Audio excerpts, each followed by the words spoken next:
Hello everybody and welcome. I do hope, yes, we're gonna have those city tags with the clan names. Signing Dave, good morning sir. And yes, Wayne, hello there sir. I don't want to say be careful with the game, man. You gotta be in the game, not on the stream. Rafifi, bonsoir monsieur et bienvenue. We do have Goober Dragon 13. Oh, good evening sir and welcome. Also, I did see Linda. Good afternoon ma'am, and I do hope you're going to enjoy your time with us tonight. TV Tuna 42 coming up with those emotes and loaders, and welcome. Good evening, good morning, good evening, good evening. I did see you actually wrote first in the channel, although it was Big Z, the one, the only Big Z picking up that first promotion. Good evening sir and welcome. As you can see over here, cannot meet. Good evening, hello there, sir. Marco Diabolo, hello and welcome. I do have to point out that there were a little bit of a few problems over here in the lobby, and now we're getting everybody back in. They asked me to host, so as you can see, I do have the lobby up over here. Hopefully we're gonna get this going. It's been a while since I've actually got the pleasure of streaming the Brazilian team, any Brazilian team for that matter, so I do want to see how they improved, what they did, and so on and so forth. In the meantime, I do hope we're also gonna have CC Plus coming up over there with the skills, and these two are actually new teams coming up in the CPL Premier League. They are still in Division 3, and they are working their way, of course, up the ranks, and slowly but surely we're gonna need to see what they're gonna do. I do want to take a quick peek over here on the screen so I can take a look at the standings. So give me a second so I can put it up properly. There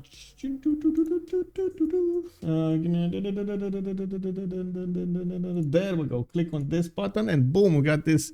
So enemy does have one win only with 4 losses, and you can see team CC Plus is actually on the other side with 4 wins and 1 loss. We're gonna need to check out what they're gonna do between each other, and I do have high hopes. I gotta say, I have high hopes for both Why So Serious and Team CC Plus to get up there in the ranks, and hopefully this is gonna happen in the next season. And Sasu, hello there sir and welcome. Good evening, good evening. We do have everybody in the lobby. I do wanna take a look, and maybe this time I actually don't mess it up. Who are the teams, as in is it gonna be team 2 on CC Plus, or is it gonna be team 1 CC Plus? I have so many questions right now. I think they're choosing their teams, but they're not actually aligned in the proper slots. We do have them needing to pick up their locations over there properly, and I do hope everything is fine. It's okay. I know the capital is Brazil. Is Brazil. Wow. Yeah, it is GMT -3 in Brazil, and I do see them also fixing their 0 MS. Very good, very good. It looks like it's a bit better right now. I'm not sure what happened. Oh, there we go. We got Sabuga in also with MariPL, Lokahi, and Harrey coming up for enemy, while on the other side we got Outis with Cree, Kokkuse, and somebody that must not be named. Cream? Is that Cream? No, that's not Cream. That's Wannes. That's Wannes from chat over here. Wannes. Good luck, have fun, man. Good luck, have fun. Let's see. Okay, so team 1 is gonna be actually enemy. We got enemy over here, and team 2 is gonna be CC Plus. Okay, so everybody, when we're gonna look at their city names, one team is gonna shout at us, "We want to CC, we want to CC Plus, CC Plus." Oh man, oh man.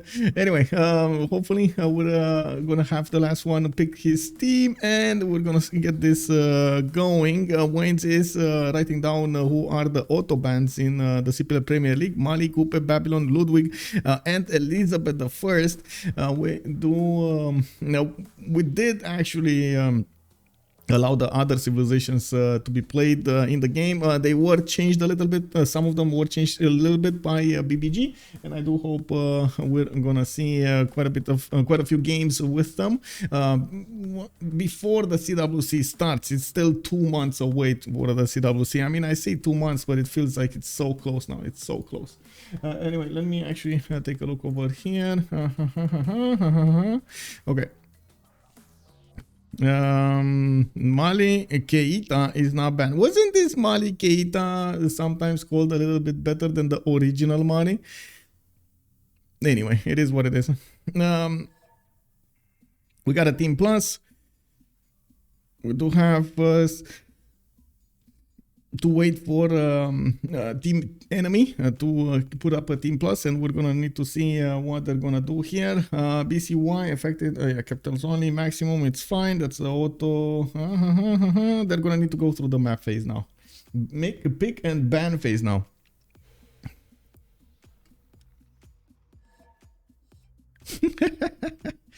Okay. So launch, this is it. They're gonna need to go through these maps, try to go one by one for a ban, and figure out exactly which map are they gonna play on. We do have continents and islands: Inland Sea, Pangea, Primordial, Seven Seas, classic Pangea with the Terra map, and I do have to say Highlands. As you've seen yesterday, Highlands does actually make for quite a few hours games over there, but it was quite awesome to see at the end what happened. We did have one team that did try to go for the Diplo victory as fast as possible. Unfortunately, they could not push it through, and one of the team members, Canada in particular, was kind of going down to battleships coming up from Dido. Ooh, that was, I mean, you know, it happens, man. When Dido settles your ocean, you know trouble is on the horizon. We do have continents and islands and Primordial coming up as the next maps. I'm pretty sure Primordial is actually with is it classic regions Primordial or continents and islands? Anyway, I'm just not gonna change anything. Two different types of maps, by the way. If Primordial gets, oh my god, it is gonna be Primordial. It is gonna be Primordial. I'm so happy I dumped all points into aluminum because I made half of them back. Nice. Bonsoir, Electra, bienvenue. Okay, so it looks like we got a map choice here. It is gonna be Primordial. Unfortunately, Cream did disconnect, so we're gonna have to start this up again. But I do believe we can.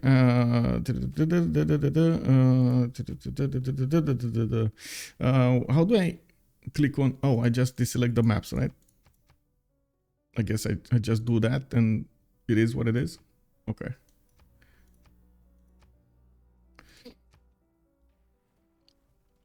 Hopefully he's gonna get in. Big question, because it makes so much of a difference over here. Oh no. Oh, okay. I do want to find out from one of the moderators here if it is Primordial Classic Regions or Primordial Standard, because yeah, that on one side, if you go Standard Regions, it will actually spawn a lot of volcanoes. On the other side, if you go classic regions, it doesn't spawn any volcano. Quick question, please. Primordial is standard or classic regions?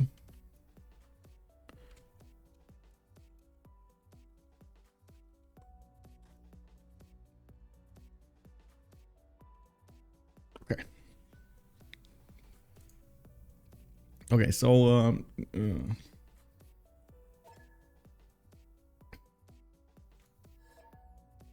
okay, team plus, let's go, cream of the crop. Come on, let's go.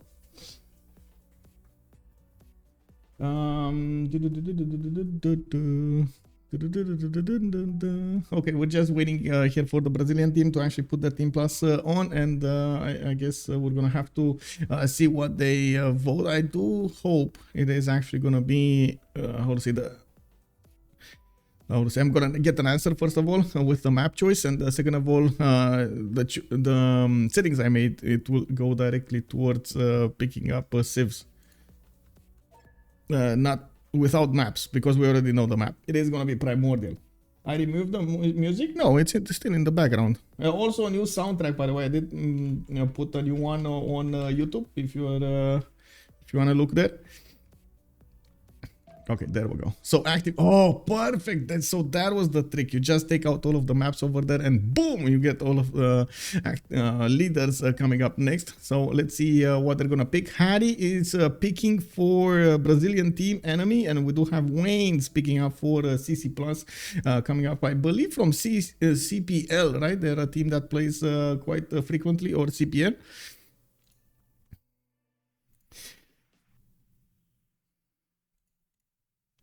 Okay, just switching my screen over here. We do have Japan picked up, and okay, a few words about Primordial for tonight. We do have this map that also that usually generates quite a few waterways between the players. It's much more of a fractally split map, and most of the time you do have connections that can be made between the multiple seas over there, and naval powers can actually push through from the left to the right side of the map most of the time. Now there are sometimes that doesn't happen.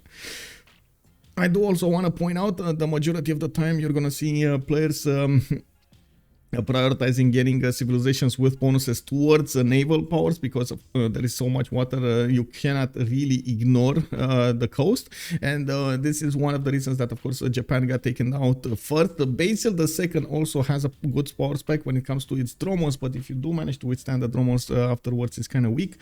So we're gonna need to see if they're gonna go next, for example, for Norway, which is one of the most powerful civilizations when it comes to early warfare in the game over here, especially on the water. The long ships are amazingly strong at the beginning of the game. Dairo as well has a strong ship, the Byron, but it's not as strong as the long ships. Also, Mazel Chen, hello there, sir. Actually, there is no music on the stream. Wait, do you hear it now? I didn't take it out, but it felt to me that it's high enough. Do you hear it now? Good evening, good evening. Norway, Vicky, Age of Steam, Dairo, goodbye. Woo, bye bye. Yeah, yeah. We do have Portugal coming up with Spain. Looks like the bands. So they still have Norway available. They still have Dairo. They still have Victoria. They still have Indonesia, which is also a very powerful civilization on this map, especially if you do manage to get to play your cards right. One of them will be here. It might be. I mean, Age of Steam, I believe it's... Is it allowed? I think it's allowed now, right? Yeah, it is allowed now. It did get that nerf from 2 to 1 production. So I think, if I remember correctly, it is allowed in the games. Okay. They are taking quite a bit of time to actually select their civilizations. Is that Age of Steam? I believe that's Age of Steam, right? That's Victoria, Age of Steam. We can hear the music now, but it is very low on volume. I mean, that is basically by design. I want it to be low on volume, so you don't get disturbed by the music over there in the background. Dairo first pick. Okay, they did take out Norway as the last one. Looks like Harrey is gonna go for Gitarja as a first pick, and Indonesia over here with its ability to get the jongs, and everything is gonna be quite nice. Oh, we got another disconnect. No! Oh my god, they're gonna have to do all of the bands again. Maybe kick W. I really hope when we're gonna get into the game, this is not gonna keep on happening. You know, fingers crossed, fingers crossed. Steam Vicky, yeah, it's steamed. Yeah, it is. It is. Somebody actually got an iron on it.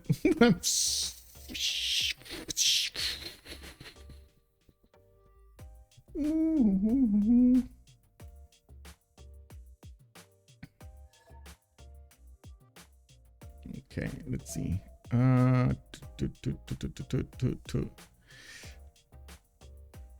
They need to go through it again. Unfortunately, they need to do this again.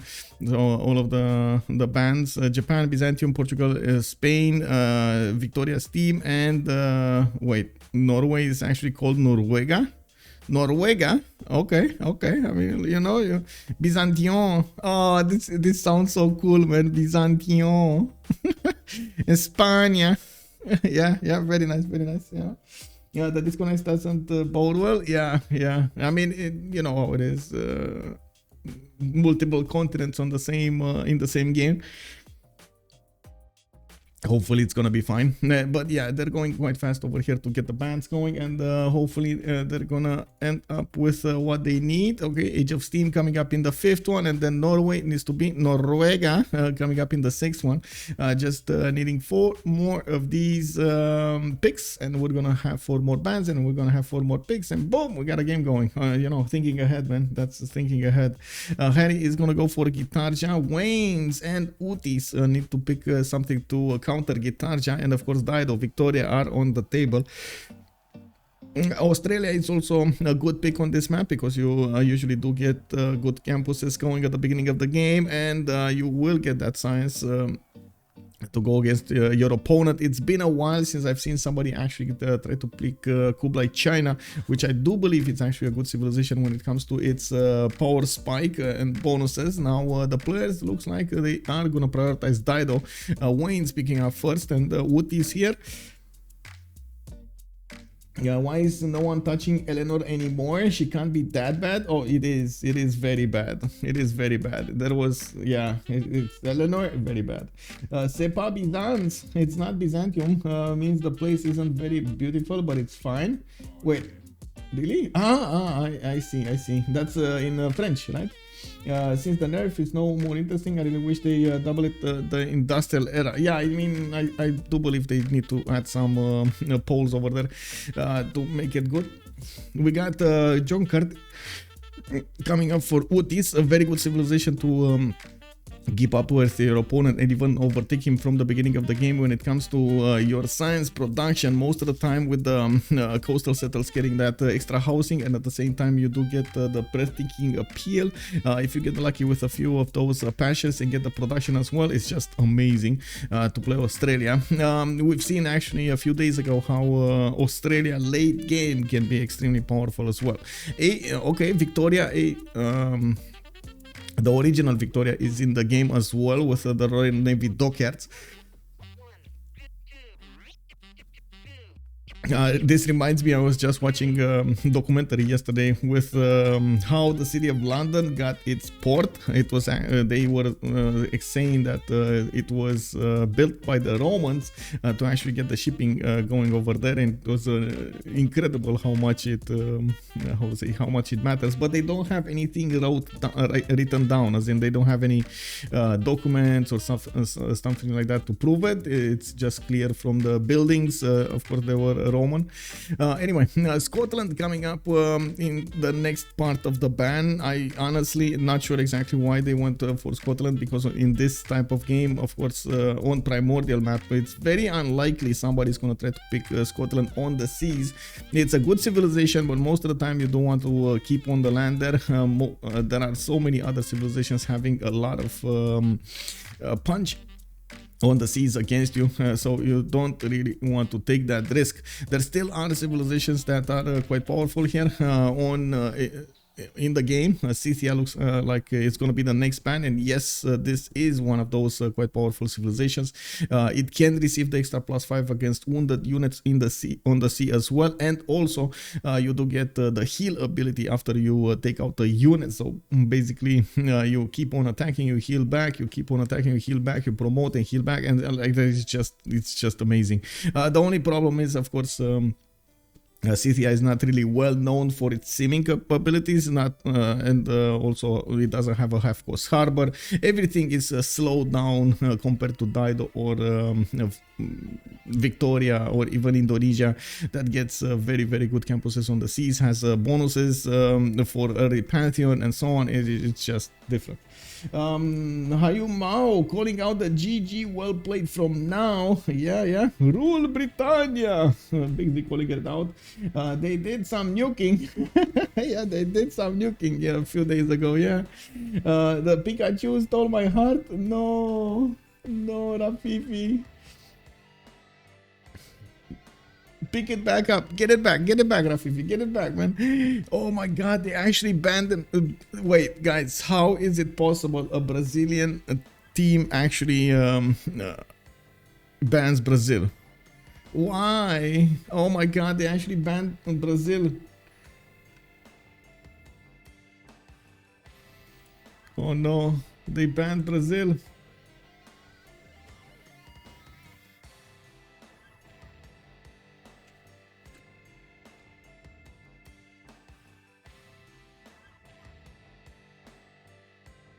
Give me a second.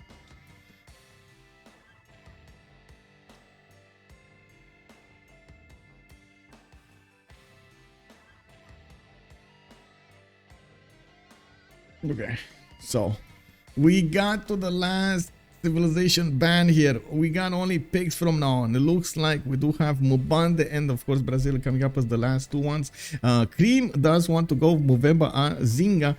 This is going to be the original Kongo. We do have Mvemba is available for him. Mubanzas, he does have of course the ability to not build holy sites. Is it that ability? I don't know. It does gain additional bonuses when it comes to relics, and it does also get 50% more writers, artists, great musicians, and great merchant points. Now we do have two players from the Brazilian team from Enemy that need to pick up their civilizations here, with MariPL coming up next. She is gonna go for Pound Maker, and then Sabuga is gonna need to pick up the next and last civilization. Kokkuse is gonna have the last draw of the game for Team CC Plus, and he's gonna need to finish up their draft here soon. Now they are definitely thinking how can they mix their civilizations properly so they do get the win push through. We got Gitarja and Victoria on one team. Harrey and Lokahi are actually gonna, or by the looks of it, they picked them up first. Pound Maker is also a good civilization when it comes to production. Very early on, you do get that trade route capacity, and that actually gives you so much more flexibility throughout the game. They didn't want to get beat by their own country. Yeah, I know, right? So happy. Hello there, sir. Good evening. Thank you so much for reminding me to actually put up the map here. It is gonna be Primordial. Wait, I actually put I don't know how to call that. Wow. Primordial. More deal. There we go. Primordial. It's hard, man. You know, writing is hard. Good evening, sir. We do have Sabuga actually going for Cyrus. It's been so long since we've actually seen Cyrus in the game here, while Kokkuse is still thinking about his life choice, or is it? Or is he? I don't see him. What is he gonna pick? What is? There's no timer over here. I don't know why there's no timer. Okay, they're gonna go for Rome. It's fine. Okay. So now let's start off tournament draft. We do have the players. Let me check my messages so I do double check if it is Classic Ridges or not. I think it is Classic Ridges because that's the default one. So, you know, I'm not gonna change anything if they don't tell me. We do have World Age New, the Wonders. I do want to double check if Bermuda is taken out, because that's actually quite a bit of a problem. Yeah, it is taken out. Rest of the Wonders are fine. Okay, and World Age Classic, it's fine. It's fine. Okay, so we do have, I think, Kacheka that was reconnecting to fix his mods there. Harry is going to reconnect so he can fix his 0ms, and hopefully we should be going soon over there, starting to load into the first map. This actually brings me up to another subject here. Let me quickly click on buttons over here and ask you guys, how many remaps are we going to have throughout the game? Everybody's readying up. We do have just there we go, 10 more seconds to go until we're gonna start loading in the new the first map. They do have a remap token of each for possible remap, and we're gonna need to see if they're gonna get to use it at turn 8. We're gonna pause the game. We're gonna give them a little time, not a lot. They need to think fast over there, but it's gonna be good. I don't know why it still says error over here. Everybody's Regis standard. Okay, well, they told me to change it, so standard it is. So this is gonna be the real Primordial. Okay. Okay. I'm fine with it. It's been so long since I've seen the real Primordial. Oh, I don't know what to say. It's so sad to actually see Primordial being played out in the CVFR squadrons, and they don't actually have volcanoes on the map. Oh my god, it is so unfortunate. Anyway, Monkey Wazaru, hello there, sir, and welcome. I wonder why they picked Cyrus over Nader Shah. Yeah, that's I guess a good question. I do believe both are actually quite strong, but Cyrus still is in my heart the best of the two. So you know, I'm happy with the Cyrus pick. I gotta say, I'm happy with the Cyrus pick. Very happy with the Cyrus pick.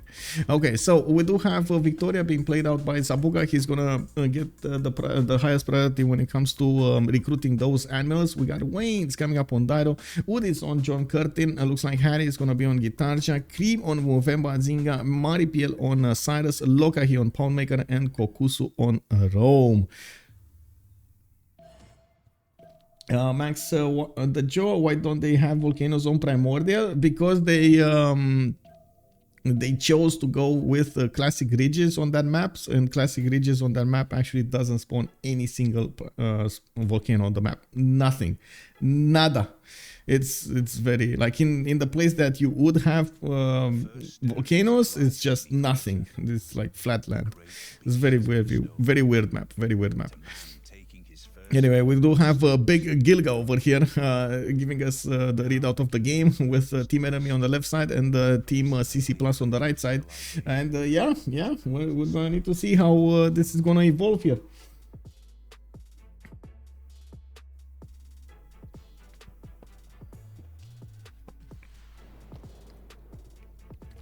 Oh, volcanoes!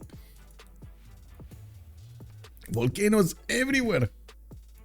Perfect. This is the best map. We do have England coming up on the western part of the map. It looks like he is going to have a +4 campus in the capital on that 1-3 tile.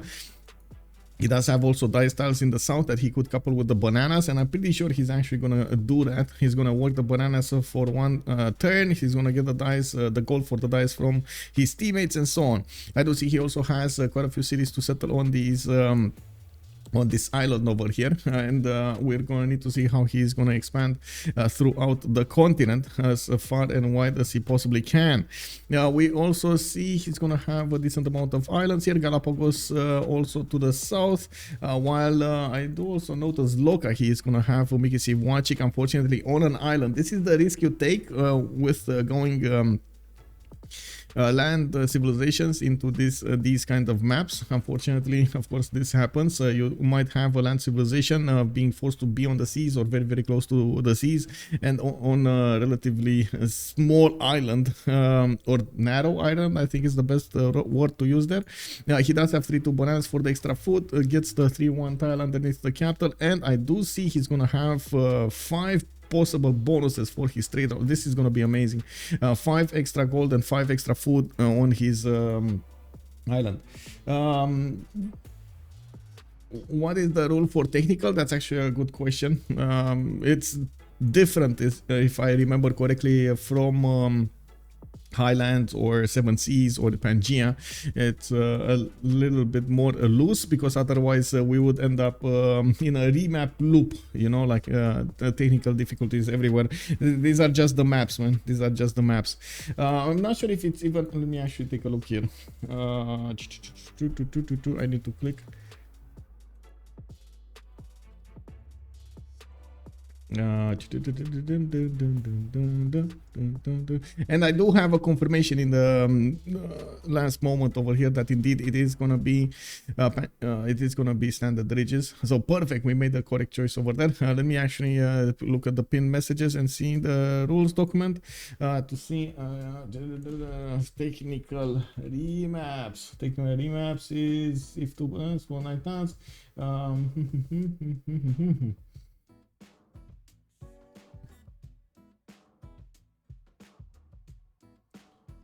Actually, it doesn't say.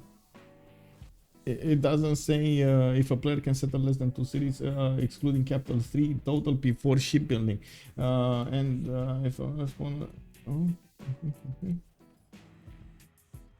if a player cannot settle the 3rd city within 7 turns of travel.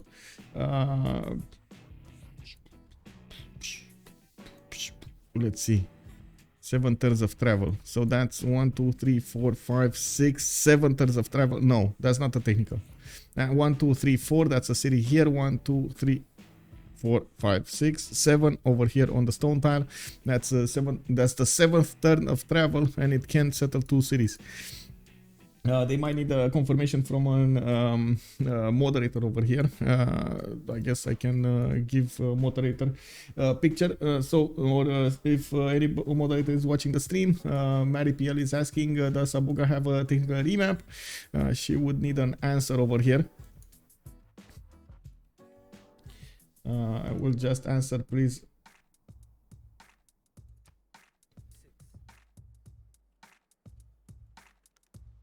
Please ask moderators. Okay, so on Persia we do have Harrey coming up with Scout in 3. Looks like we are gonna see him try to develop his empire over here. Gitarja, actually, this is not Cyrus, this is Indonesia. Gitarja looks like he is gonna be on the inner sea on the east side, and he does have a possibility to connect his east to west. If I can take a look here, yes, on the Kokkuse tile can be a spawn, and you can actually get another city on the west side. Not a very good one though, but I'm pretty sure he's gonna go God of the Sea. So these well tiles are gonna become 2-3-2s. Settling over there is gonna give him access to at least 3 of them, making it a relatively okay-ish city. Does have a good campus over there with a good-ish harbor, and from what I do see, we do have Indonesia with Victoria that will need to trade over here. This is gonna be their commercial zone, their commercial commercial zone area. Looking to the northeast, we do have MariPL, which is the 4th member of one team. Looks like this is a proper east versus west, if I do have to say so myself. Pasargade coming up with no, you don't. Okay.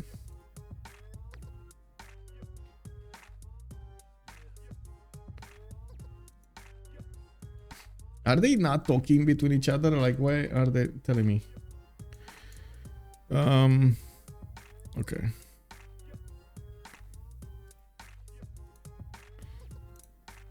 Okay, I'm gonna do this. I'm just gonna make a picture. Not this one. Sorry. I'm just gonna make a picture and send it to one of the. Hello. Can you put this please?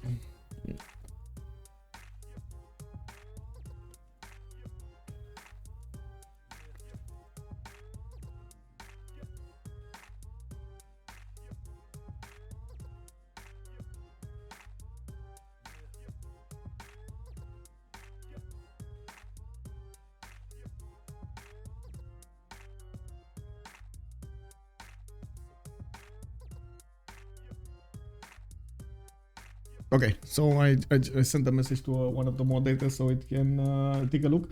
Yes, Cooper Drag, I am host. I don't know, that's why they are telling him he can admin remap. Well, no. I mean, the moderator needs to tell me. Yes, a moderator needs to tell me, not I want anyway, coming back to the game here. Persia coming up with a scout by the looks of it going to the south here, and I do see she's starting to take a look at how the land looks like to the west side. She's gonna be coastal, so that means she can actually get some boats out on the north or get some connections with Indonesia in the south, but unfortunately for her, she's actually probably gonna need to fight Rome over here in the south, where Rome already has exploding volcanoes over there. We do have quite a few rivers also for Rome to settle, while I do see on Persia there is a bit of a lack of fresh water. She's gonna need to travel quite a bit to actually get to fresh water on the west side. There's a river there with some floodable terrain. Not ideal, can be worked, but not ideal. We do have Rome with also iron tiles and a 4-3 horse already in the south. I guess both volcanoes exploded and increased that tile to an amazingness level. We do have a few more mountains in the northeast, which she doesn't actually know if they're gonna explode or not.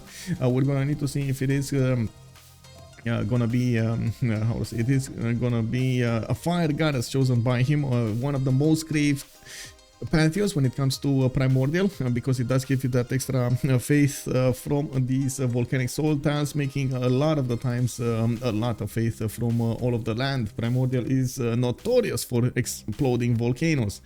To the east of this, we do have Kongo, which is in a kind of in a free sim position, and I do see he's gonna have water connections to both Phoenicia and Australia in the north. Kongo over here will probably gonna need to get a city on the coast if he actually wants to trade with his partners there, or just keep Rome as the trading partner to the west side. I don't see he has a possibility to war Persia through the seas, and he's gonna need to get as many cities out as possible. And I gotta point out, Kongo really likes to actually go commercial, say theater squares relatively early, get that oracle, especially in a free simming position. Is probably gonna have domination over the merchants of the game, with the first one coming up soon is Zankian. It's the extra trade route capacity, giving you some more gold to both cities with that trade route. Very nice, very nice. Settler coming up in 3 turns. We're at turn 7. Let's actually move quickly to Australia. I do want to take a look at the appeal here. We do have some Cothons blocking good tiles, actually 3 Cothon tiles. Well, I do see he has 3 pastures in the capital, which is quite good. Outis over here has that extra production going from those pastures, and I do see he's gonna probably get another city over there on the incense. He still has good appeal from what I do see on the outermost tiles, between as many of those water tiles as possible, and there's a decent amount of land to settle in the south. He's gonna need to share this island with Phoenicia though, and I do see they will get the opportunity to war each other. It's gonna be very important how they're gonna play this out. Okay, I do want to put the pause on. Okay, there we go. And multiplayer helper, remap vote. There we go. Crazy, everyone is asking a technical before turn 8. You think you'd want to see what you got before you cry about it. Kicked up, man. Tito's, good evening, sir, and welcome. I wonder who wins, Legions versus Immortals. Yeah, that's a good one. Also, is it a technical for Persia? Meneshu Koblik, good evening, sir. That is not a technical for Persia. No. It can settle multiple cities. It's fine. It's fine. Just waiting for the turn to roll over so I can start the remap vote. So the remap, how to say, generation. I do have to point out there was enemy that picked up a remap token here and gave it away.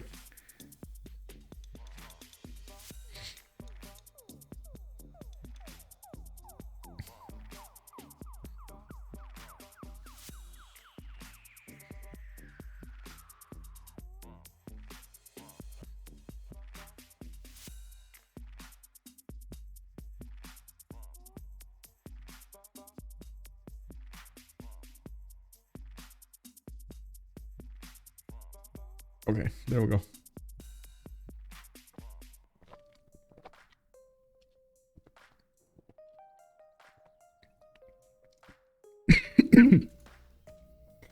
England also feels like technical. No 2 cities in 7 turns. England has 2 city locations. That just one was on freshwater. Yes. Okay, show player list, resyncing. I'm gonna wait for them to actually start syncing. Usually the host does load in first, so we need to give them a little time. Let's actually oh, I got something in my neck. Let's throat, actually, I think it is. Anyway, let's see if anybody's on a tiny island somewhere, so we don't end up with the same questions again. I don't think so. Actually, this is a different arrangement on all of them. I'm just gonna pause over here to let them in. There we go. There we go. Everybody's in. So let's talk about England, baby. Let's see. He's on the white continent, and it doesn't look like he's gonna have easy access to another continent unless you take into account the Mu continent, or this one, the green one towards Rome. They are opponents, so that might not be that easy as it sounds. We do have Sabuga with nice settle. He did spawn here, so he's gonna have 3 cities anyway. By the looks of it, he did go on the horse there. He's gonna get the fresh water from the lake, and does have a good-ish campus in the capital from that coastal. I'm actually a bit surprised he didn't stay on the 2-2, well, I guess you know, it is what it is. We do have him going for a builder first. He does have a reef fish in the north that he can work out from the beginning, which will give him some extra food and production. In the south though, Lokahi is gonna be his ally, and I'm pretty sure Lokahi here is gonna want to get trade routes going between him and England as quick as possible to get that economy going. I do see Miki Civ6 does have Tingite pe Maraha in the south to settle. Not the best one that you can have, but at least you do get some extra science, extra culture. And I gotta say, after the increase of the plantations with one production, the cotton tile actually makes sense to work there. It's gonna be quite a good tile.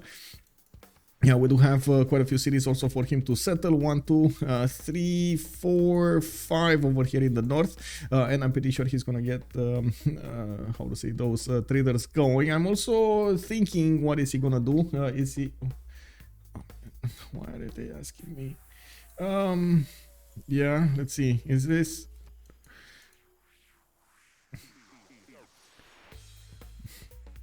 Everybody wants a technical on this map. Everybody wants a free remap, guys. Everybody wants a free remap. Anyway, moving forward, I'm just gonna ignore the message for now. I don't need to answer. I mean, I don't want to answer because I already spoke too much. This is just, I know I'm speaking. I don't have to influence the game, man. Australia coming up with Outis. We do have 3-2 bananas here, 2-2 sheep for him. He's gonna get 3 of these plantations to improve. Very nice. I do see in the south is actually going to have an extremely good campus next to that reef turtle, and by the looks of it, we do have to the east side over here some other settlers with sugar tiles. He's going to need to clear those marshes if he actually wants a good appeal. As you can see, even if it is next to the coast, the marshes actually give minus appeal to the tiles around them and themselves, and unfortunately that actually is quite a problem when you're playing Australia. Totally different in the north though. If he can settle a city here, he's gonna have easy +5 campus next to the coast on the right style, and multiple other settles to go for. Now he is gonna be the opponent of both London and Cree, and he's gonna need to rush those caravels as soon as possible. I do believe Outis has a responsibility for his teammates to win the naval warfare. Now it is gonna be him going against Sabuga. In the north, there is also Kokkuse coming up with Rome, and I gotta point out, a lot of the times actually Rome is one of those nations that can perform very well when it comes to the sea, because it does have that early culture from the beginning of the game, giving him early bonuses towards opening up those the mercenary civic, and at the same time trying to go for civil service, getting the +5 on his land. We do have a 3-2-1 base coming up for Rome. Looks like he is gonna get multiple tiles to work here, and he got an amenity from that settler. He's probably gonna settle the T tile on the east side as well, and I do see he's gonna have at least 2 other cities to north and northwest. I don't really want to say they're good cities, they're just cities, you know. Good harbors though, a +4 here, a +4 here. I'm pretty sure it's gonna be nice for him. Persia, it's gonna be after the mountains on the east side, and actually, wait a second, this the color actually bamboozled me again. It's Indonesia. Harrey coming up on the northern side of this coast. He does have open seas towards Rome, and this is gonna pose quite a challenge for Rome. We're gonna need to see if Harry is gonna choose to actually go on a rampage over here against him with those jonks, or is he gonna try to defend against Rome on the land. It is all up to Kokkuse here, how he's gonna play his cards. I do have Majapahit on a 2-2 base with a scout coming up in 1. It looks like we do have also horses, a reef fish in the capital, a possible plus, what is that? That's a +5. I think that's a +5, right? Campus over there. And another plus 5 over here on the warrior. Does have access to a possible settle on Eye of the Sahara, and I'm pretty sure he's gonna settle the east as well, where he can set up coastal trade routes between him and Persia. Very important to get the economy going between them. Looking at the God of the Sea here, he does have a decent amount of resources, especially the reef fish and turtles are going to be nice. I can't really say across the land over here he's going to get that many resources to make it worthwhile, but I don't immediately see something that he could pick up that would make it this better. Looking at Persia, we do have a 2-2 base for her, going for the scout here. She did get another scout. It's actually this time she's going to be inland. We do have MariPL with a decent amount of mountains to sim here, and it looks like after the mountains we do have Kongo. I do have to say, if there is one unit that you don't want Persia to go against, it is the Mvemba.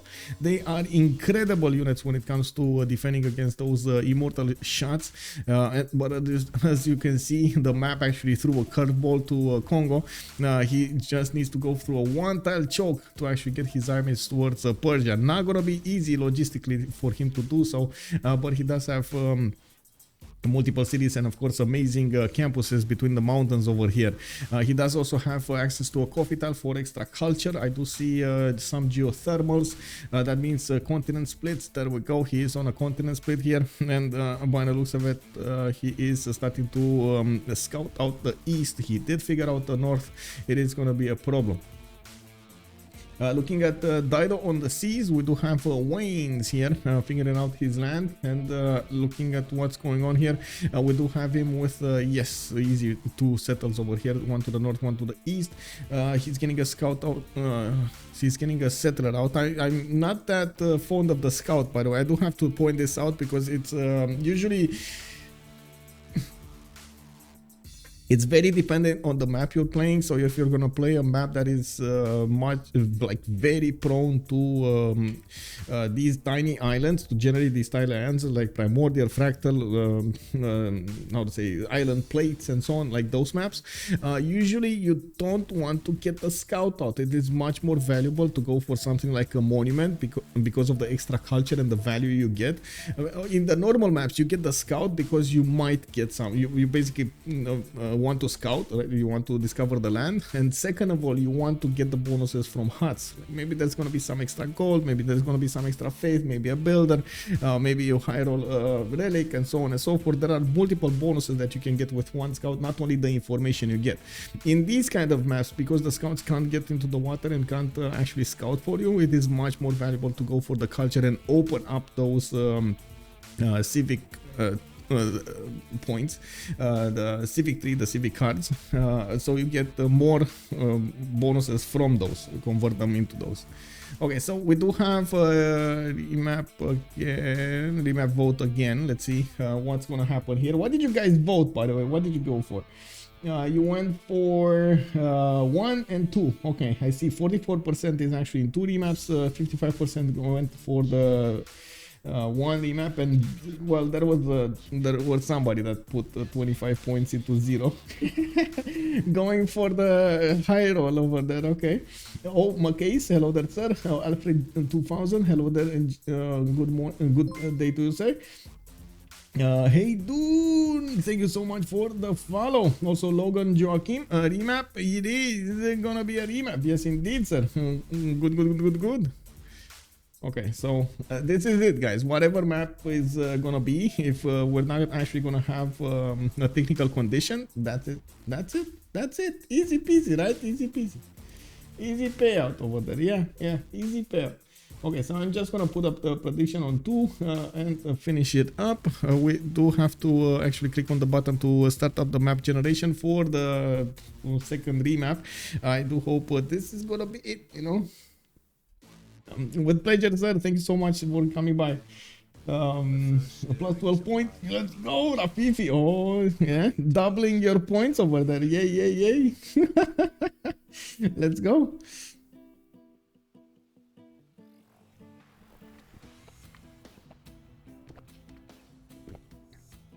I didn't like Romo Mvemba's location. Yeah, Rome was not ideal, I do have to say. Mvemba, I wasn't that worried about Mvemba. Pretty good and adaptable civilization most of the time. But it did lack rivers. That was indeed a problem. Okay, so just waiting for the players to show up. I do want to quickly bounce around the map and see if there's anybody in a technical situation. Just for my mind, you know, just for my sake over here. Let's actually see if there's anything. No. Okay, no. Okay, no. We actually have everybody on the good paces here. Nobody's gonna be all alone on a tiny island somewhere. Cree and Persia trading empire. Now I know, right? Now we're talking. Let's go. Yes. Looks like we got some street racing going on around on the street as well. Makes all good for the effects over here. You know, it is what it is.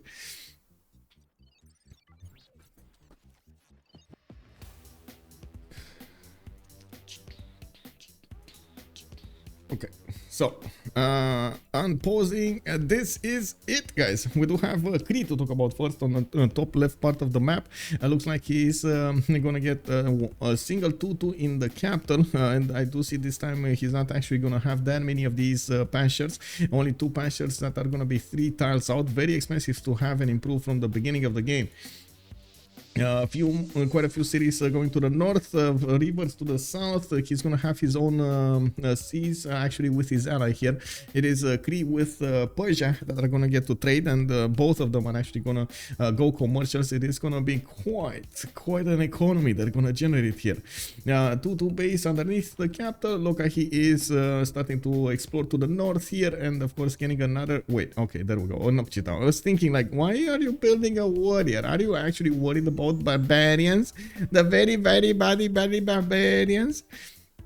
No, he's not. He's fine. He's just misclicked over there, and he is getting his Occidental going now. He does have some reef tiles also for the extra GCC towards his campuses, some +2s here and there. That's pretty good. And I do see he's gonna have access to horses in the south, 3 tiles out, while his island is gonna be 3 tiles out to the southwest. Both of those are expensive. Now on the western coast, though, he is gonna have to play against Rome. Now Kokkuse, Kokkuse. I'm a bit surprised about this choice, by the way, on Rome. I wasn't expecting him to actually go off the coast. Did he get his city there? I think he actually spawned here, so he didn't want to move from the coast to get like an extra +2 adjacency on his harbor. It's still good. He has so not only he's gonna have the Roman bonuses of having extra monuments and getting the culture from them and so on, he's actually gonna have amber tiles in the capital as well, 2 of them. So that's a very nice addition to his gameplay. We do have to the west side another city. I do see in the east he's gonna have quite a few cities to go for, and I'm pretty sure he's gonna need to try to do something against this choke, against Cree. We're gonna need to see how he's gonna plug the choke and how fast he's gonna do that. While I'm certain that we're gonna need to take a look if Cree is gonna want to set on the west side or not. It might contest the seas of Rome, even though honestly I wouldn't recommend it. Like, I'm pretty sure Rome is gonna get much faster to whatever he needs. That's just how Rome's play, man. We do have horses in the south in the 3rd ring. Looks like his iron is also gonna be 3rd ring out. Very expensive. It's gonna be much better if he's actually gonna get a city over there much quicker. And I do see he's gonna get another setter to the south with fresh water. Moving on forward, let's actually take a look at oh my Persia. Look at the Persian luck over here. Oh man, MariPL is gonna have a 2nd city on Chocolate Hills. She's gonna get a 331 tiles in her empire, and working that extra science will discover the technologies, not to mention get faster to a higher population, feed her citizens, and make them productive. We do have food also in the south in the form of bananas and quite a few shops around that city. She does have an opportunity to get the connection to Cree when it comes to. No, please, no. Why? Check W, man. Okay.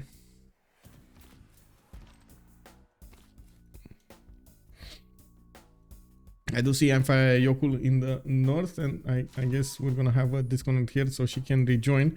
Hopefully that's actually gonna fix the bug.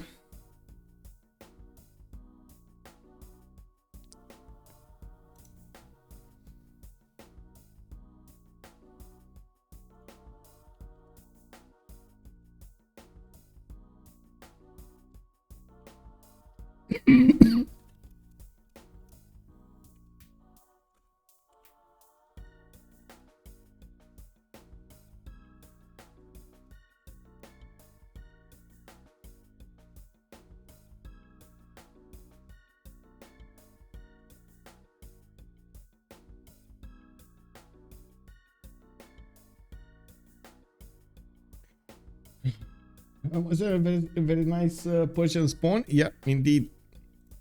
Let me take a look at the strategic resources also. Well, it looks like Cree is gonna crash and it's gonna reconnect. Persia does have iron right next to her capital. I do see her horses are gonna be to the northeast there, in the third ring. Quite expensive, but I'm pretty sure she's gonna try to get a city there anyway, so it's fine. You know, she's gonna expand in multiple directions. A bit of a problem. I mean, I guess I'm gonna need to wait to see when she's gonna when is she gonna manage to actually get the vision on Chocolate Hills, so she has the knowledge to actually go on that south. I did want to also check if there's anybody on this coast to actually make her mad. It doesn't look like she is actually gonna get the protection of Indonesia in the south, so yeah, that's gonna be fine. Indonesia can place a connection city over here, get those trade routes going between him and Persia. It's gonna be nice. And that brings us up to Majapahit. We do have 3 turns for a scout there. I do see he's going to benefit from a 3-1 tile, a 2-2 base, and I do also notice we do have multiple cities for him to go for. I can't really say that ideal cities, and looking at the coastal resources here, he's going to have a decent bunch of them, like a decent amount of fish, a decent amount of crabs, quite a few crabs on the coast. Oh, he gonna be rich. The only problem is Phoenicia. In the north we do have Phoenicia, the city of Tyre, relatively close to him, so that might actually pose a few strategic problems over here. He does have a 1-tile choke that he could hide behind. I would not recommend it because he does need more cities, and it's not like this coast is actually going to be sufficient for him to develop an empire. Now we do have see strategic resources, also both of them 3 tiles out. We do have the horse and as you can see over here, the iron tile. They're a bit too far away for comfort, and I'm pretty sure another city would actually be extremely valuable for him to get in there. This is fixing the 0 MS, by the way. We do have Wannes also on Phoenicia, getting a builder first out. He does have 2 refish tiles that he could improve. One of them requires a lot of gold, and I'm not that convinced it's worth it at the moment, but that will actually supercharge his capital to a higher population slot, so you know, it might make it worth. For King Knight, turtles, turtle ninjas, we wanna have turtles. Yes, we do. What are the turtles? There's no turtles, man. There's some whales over here also, the big guys. No turtle. But anyway, we do have Wannes also with possible settle next to that amber tile to get the extra culture. That's gonna be quite good for him.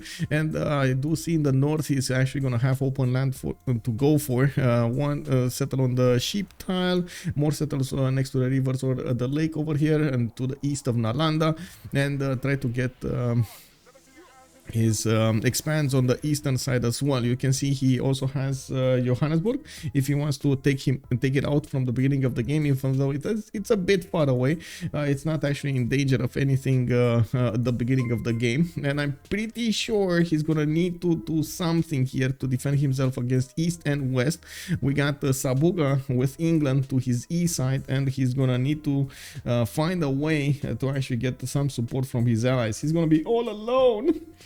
ODC, hello there sir, and thank you so much for the follow. Joachim, also England is flanked by Mvemba though, so it might be hard to focus both. Yeah, okay, let's go. Now we went turn 2. Okay, I don't know how we went turn 2.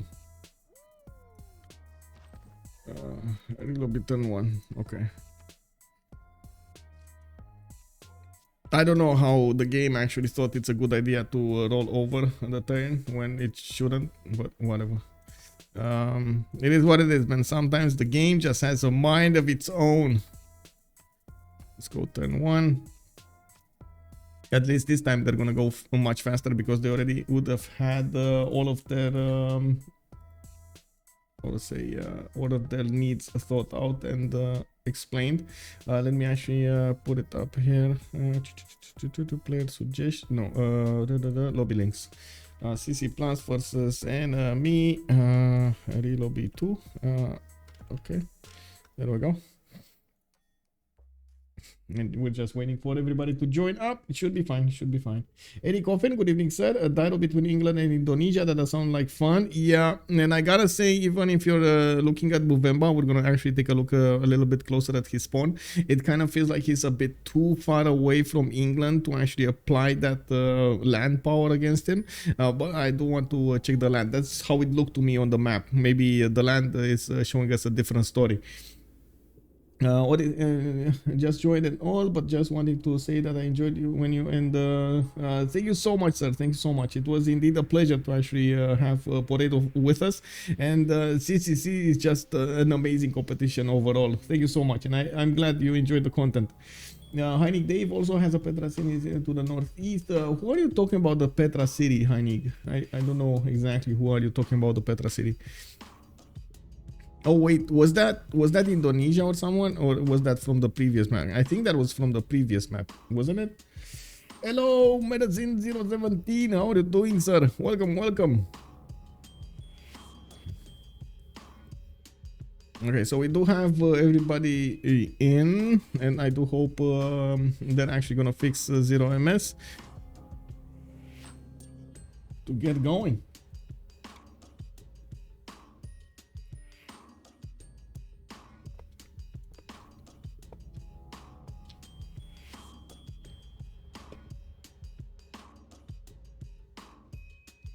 Okay, just waiting for Lokahi to actually press that button, and let's go.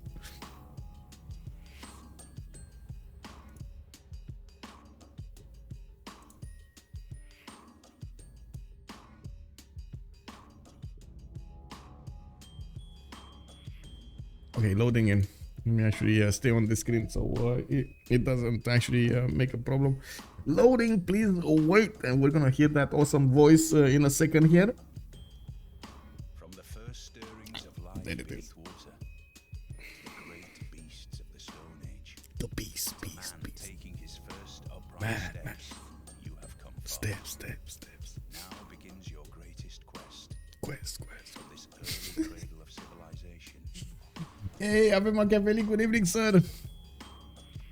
Okay, so what do we have here? We did talk about Phoenicia rest, right? Let's take a look at his resources. We do have horses in the second ring to the northwest, and it does look like to the east side he's gonna have that iron tile between the mountains in well, yeah, that's an awkward position to get a builder in, but I guess he's gonna try to make it anyway. What is going on with the game? With the way it still hasn't started. It just started. We had two remaps, sir. We had two remaps, and they actually wanted to relobby because one of the players couldn't play the first turn, and it's all good. Yeah, it's all good now. Hopefully, you know, fingers crossed. Oh man, no, we're actually gonna have this game soon started. Hopefully. Okay, so we did take a look at the resources here. Phoenicia's main problem will actually be the proximity of both Indonesia and England from the east side. Sabuga might have a bit of a problem here with the boats of Phoenicia at the beginning, but he's gonna get free boats from his harbors, and I do see he's gonna have relatively good land to settle here with a possible settle on the Mercury tile to the west side. He does have multiple cities to settle also in the east, and one to the south on that rise. Could even go a little bit further to get a much more powerful harbor there on the fish tiles, but he's gonna expose himself to a lot of possible shots on that city. I'm not sure if that's the best choice you can do. Anyway, we do have England also with a possible iron to increase his strategic requirement, and we do have also horses there in the third ring. Oh, I see the iron is actually, he has two iron tiles in the capital. Very interesting. Okay. Yeah, we do have more amenity settles there. I see a cotton tile to the north on the river, and I'm pretty sure he's gonna try to prioritize as much as possible settling on the coast rather than inland. There is a one tile choke to the east of Tyre, even though I'm pretty sure the same thing applies to Dido that it applied to Indonesia. They don't want to close up their chokes and cut their land in half. They do want to get as many cities as possible, and of course the land to the north does make it shine. Looking forward, we do need to take a look at Canberra. It looks like we've got a 3-2 tile there, and for him to work 2-3 plant of these pastures in the capital.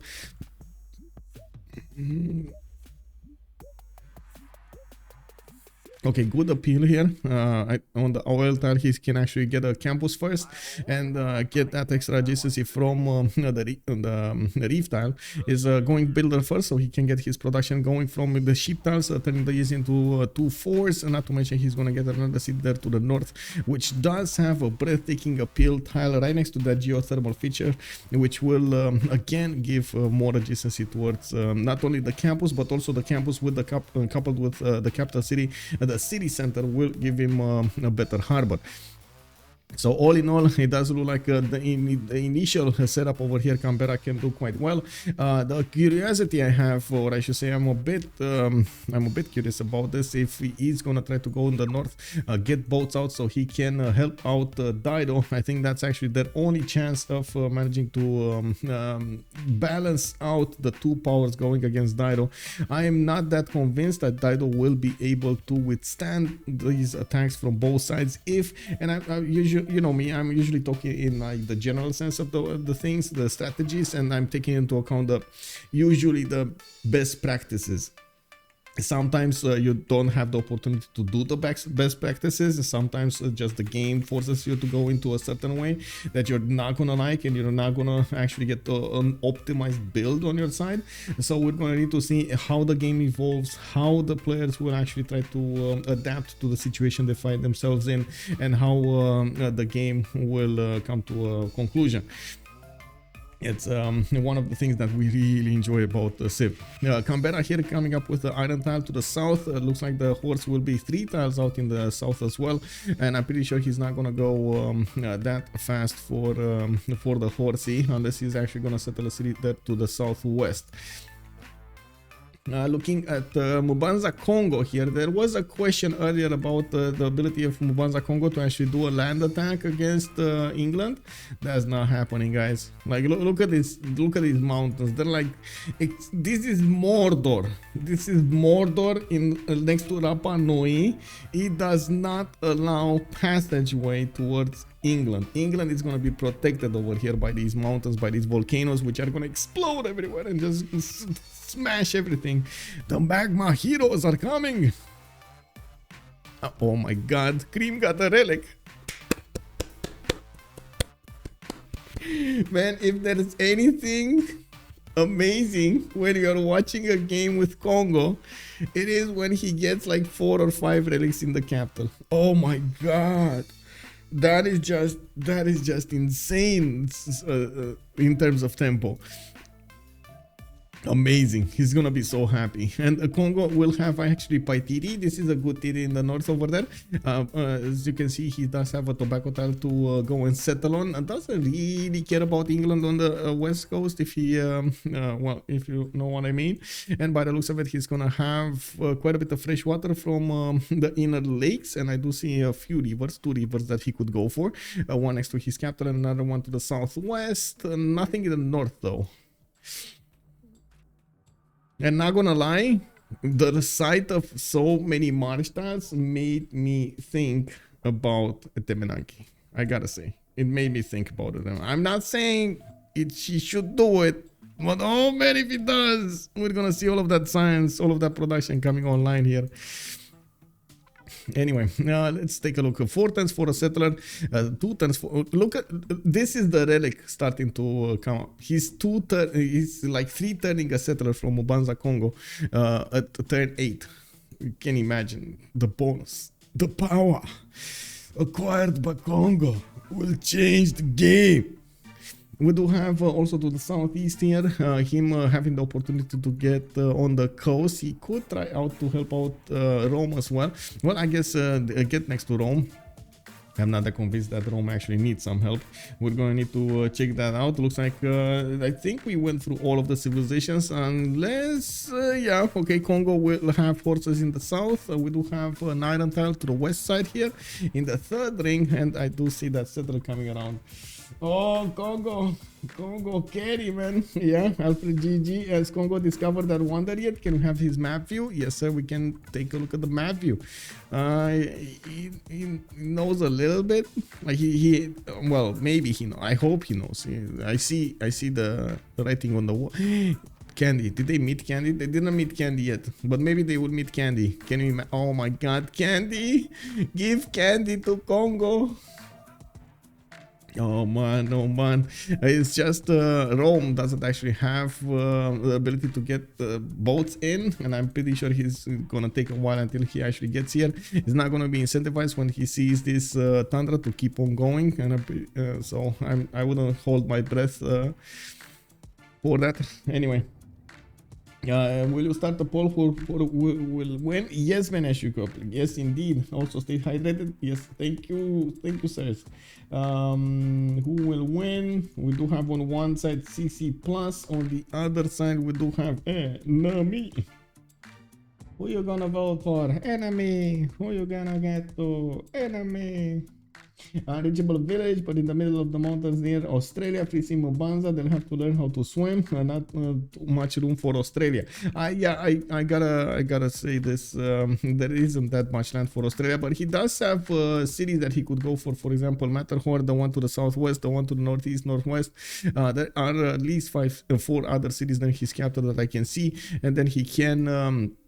Also go for the islands on the east side if he finds it a bit too troublesome to go through the north. There's a lot of land between him and England that they could just keep on going towards, and it's not unheard of that we're actually seeing civilizations with just one city managing to get as many boats out as possible as to actually overwhelm his opponents' navies.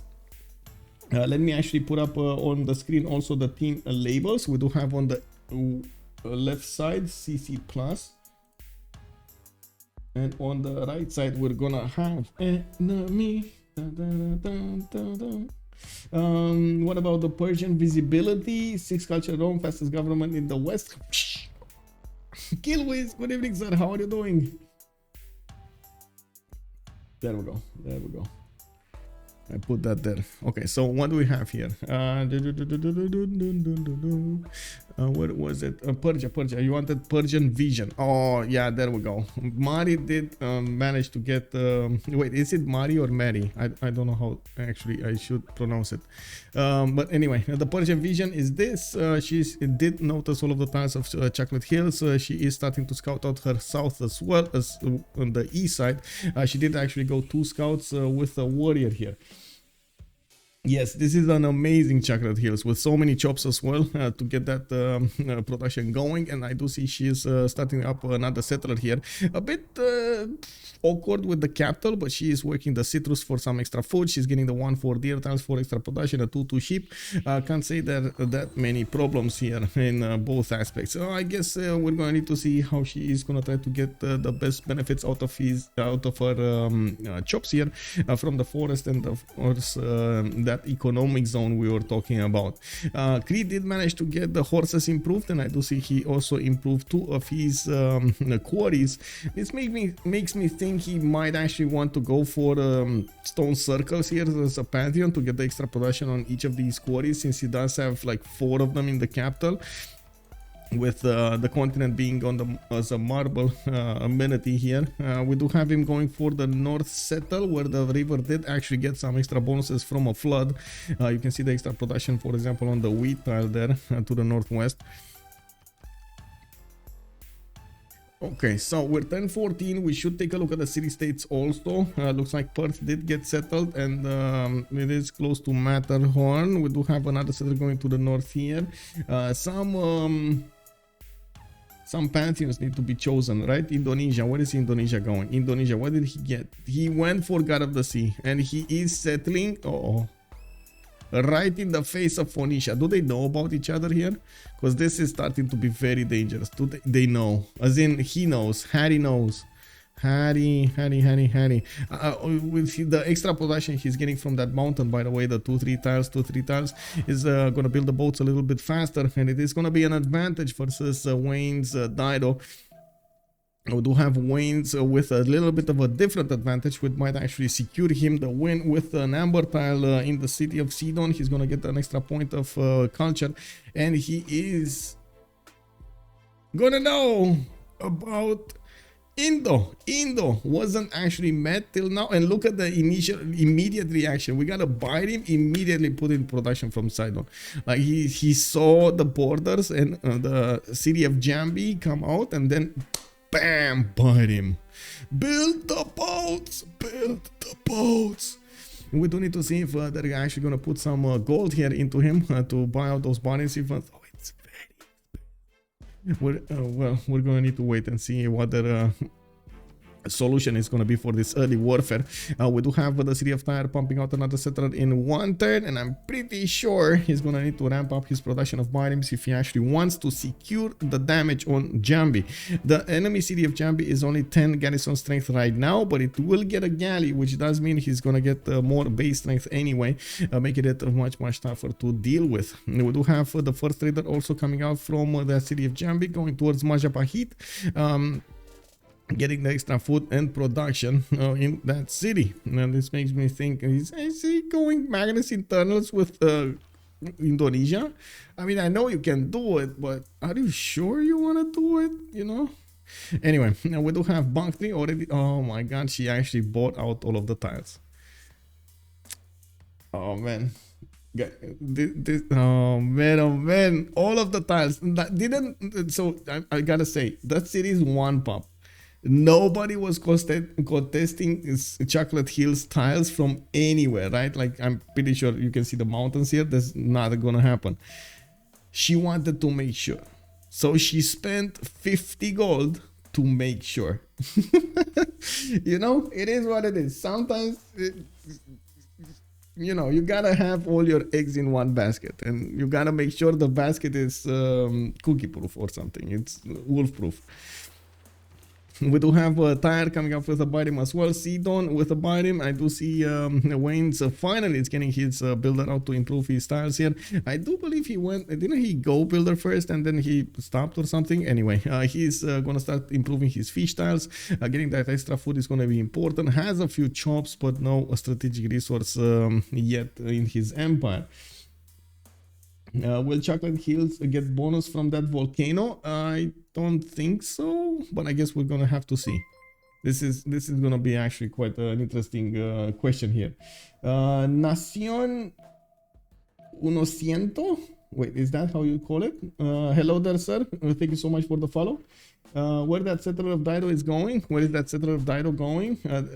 That's a good question. It might actually have an encounter of the third kind with Indonesian scout. Might not be that good for him. We do have already the biomes coming out. Looks like galleys are also coming out from Jambi. You can see the biomes do have an extra +5 base strength against the galleys. They're gonna smack them down pretty silly here. And I gotta say, at the beginning of the age of boats, you know what the majority of the tactics were, right? They were actually ramming each other. Oh man, the strategies, bro, the strategies. Anyway, we did have London coming up here with England. It looks like he's gonna go for the 4th settler. It's a bit greedy here, but you know, it is what it is.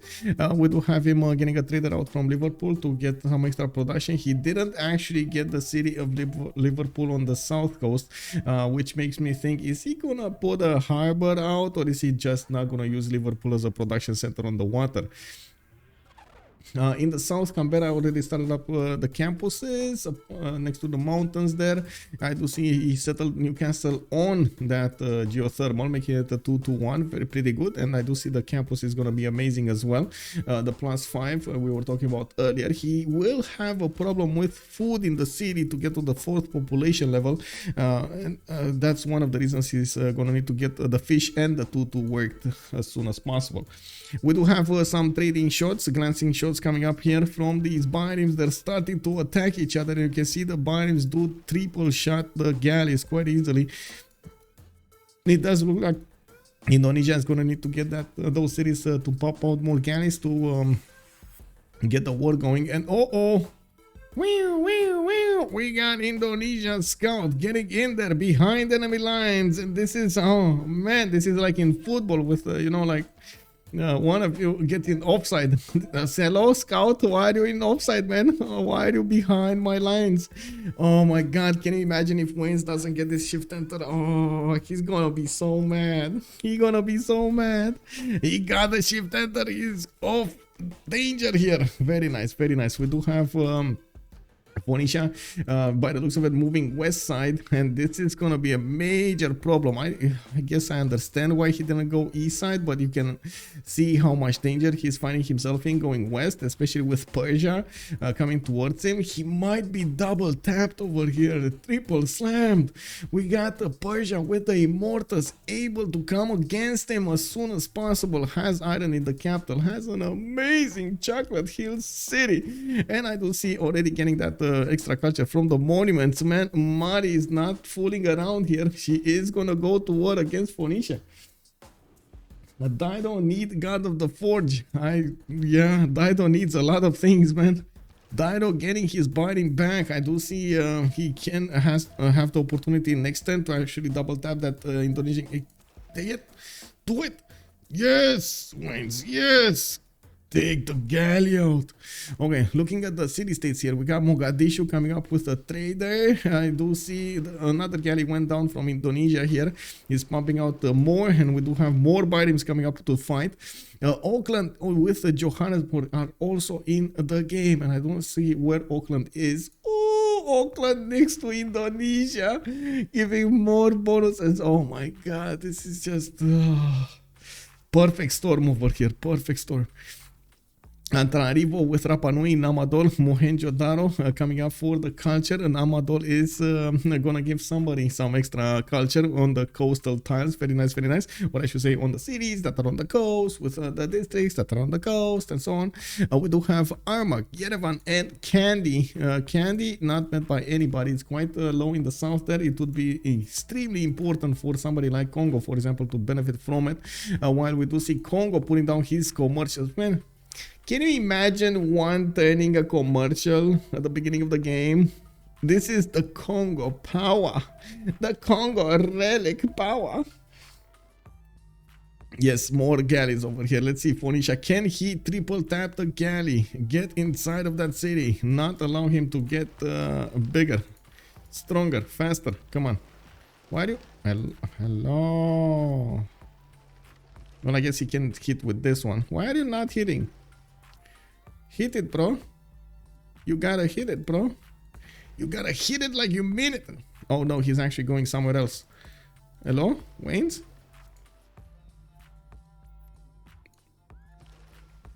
I guess it's gonna be fine. It's gonna be fine, guys. It's gonna be fine.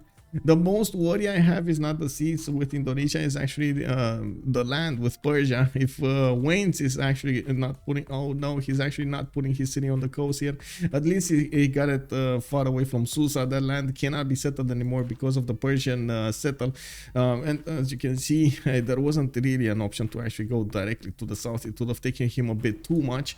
He did make a big sacrifice going west side instead of going to the northeast, where he could have had a city on the sheep tile, making it a bit easier to actually get more boats towards his opponent. He did triple tap with the Indonesian galley, and as you can see here, his boats are starting to get promotions. Still needs a little bit more hits or defenses to get his level 1. These biomes at level 1 are so strong.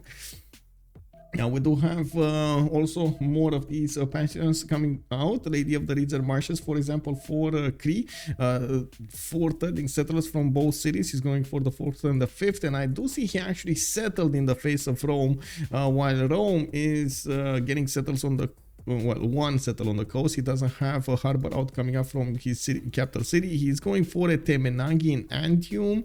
And I do see he's going to put a fourth settle here on the copper mine, on the copper tile in the south, giving him access to a bit more gold, a few more 2-2 tiles, some extra amenities for the pearl tiles, and of course the horses. Now this campus is only a +2, making me wonder, why do you go campus with a +2? Well, I guess, you know, that's later on, guys. That's like +18, +18. Phoenicia is just dead. He doesn't even have anywhere to escape to. Will Rome cap 0 housing? Does Cree also a Temenanki? That's a good question, actually. Cree a Temenanki? No, not yet, actually. Looking at the tech side here, Lokahi is going as fast as possible for currency, and I do see he's plugging in Magnus in the capital, just going straight ahead for these settlers to expand as soon as possible, get more production cities out. Did I miss any city? Oh, right. Nalanda is the only science city state in the game. By the looks of it, it is going to be to the north of Dido. And Dido does have a scout going in that direction. At the moment, nobody actually figured it out where it is. And we do have Granada also as a single city, military city state in the game. Now, it looks like England did go for God of War and Plunder, didn't quite yet put down his Royal Navy dockyards to start to acquire those points. And looking at the tech side here, we do have England on 110 celestial navigation, 110 craftsmanship.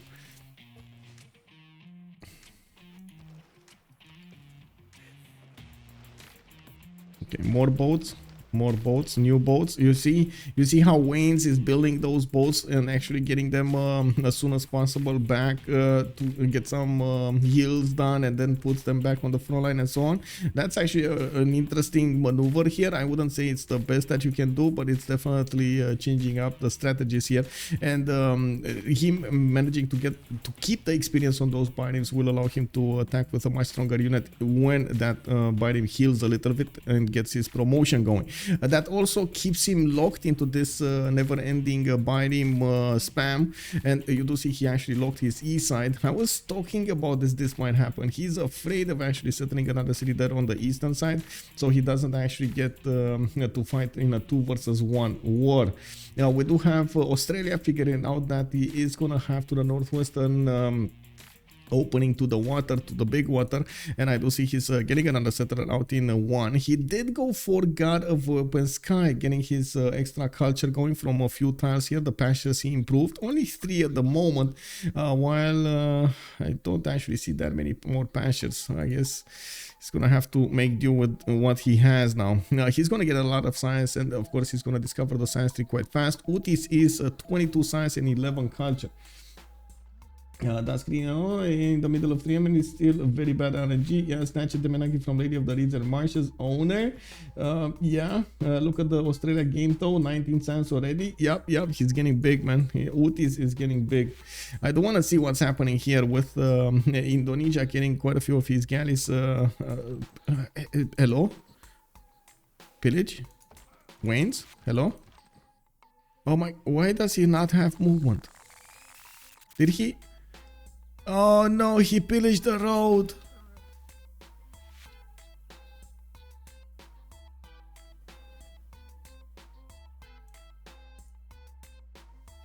Rip. Happens, man. Sometimes it happens, you know. Sometimes it happens. You can see the road, it says pillage. Oh man, and just can you imagine this scene? By the way, can you imagine this scene in real life? You have some Phoenician, very beefed up warriors, big muscles, big armor on them, big swords, and then actually big clubs, right? They had clubs, and they're smacking the road down, and then the traders are just passing through, trying to get between them and you know, get to their destination, moving around them. And everybody is waving over there and then like smacking the road. Yeah, take this, you road, take this. Maybe he doesn't like that road. I know, right?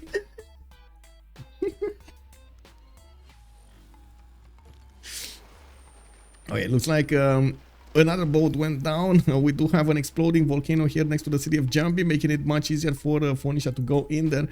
He might actually take the city of Jambi by the looks of it. At the moment, Indonesia doesn't have that much strength remaining on the galleys, nor does he have newly built galleys to take care of this. Looking at what's going on, Phoenicia should honestly just keep on hitting the city. That's his mission right now. Keep on hitting the city. He can't even get a boat out, right? You can't delete the galleys that are, or the units that are low HP, so that galley is gonna stay there unless he just suicides into one of the biomes. Now we do need to see Persia's technology here. I do see Mari is going for bronze working. Can anybody, by the way, can anybody tell me how to pronounce her name? Is it Mari or Mary? Mary, actually, Mari or Mary? Because like it's like maybe she's like writing it differently than it should sound. And he will easily give that city to Indonesia. Can't retake it. Yes, I know, right? Yeah. And it's all up to Mary over here with the harbors coming out. I guess it is what it is. We do need to see her try to get some pre-builds going and try to go against the cities of Phoenicia. She does have some extra settlers coming out, going for the greedy opening here, trying to get as many cities out as possible before the next era when her ally is going down. Oh no, he didn't hit Jambi. No, hit Jambi, bro. Hit Jambi. You gotta hit the Jambi. Do the Jambi. You really need to hit the Jambi, man. Hit the Jambi. Hit. Anyway, I guess repositioning boats, getting new ones on the front line, getting new ones all around. We got boats coming up from England, from his Royal Navy dockyards. Looks like, yeah, he is going to use both Plymouth and Liverpool with those Royal Navy dockyards, not actually benefiting from a lot of gold. This is going to hurt his economies a lot, not having those extra gold points on his Royal Navy dockyards. Not to mention later on, he's going to have a problem with production. But maybe that's not going to matter when it comes to the early bonuses here. It does seem like attacking into Phoenicia is the best course he could have. We do have one of the galleys that might get in there and might actually put some pressure on the Phoenician initial cities, forcing him to reposition some of his other biomes here. That's one choice. So you are pronouncing it correctly, Mari. Oh, okay. Thank you, Rodrigo. Obrigado. Marie. Okay. Thank you. Okay, Marie.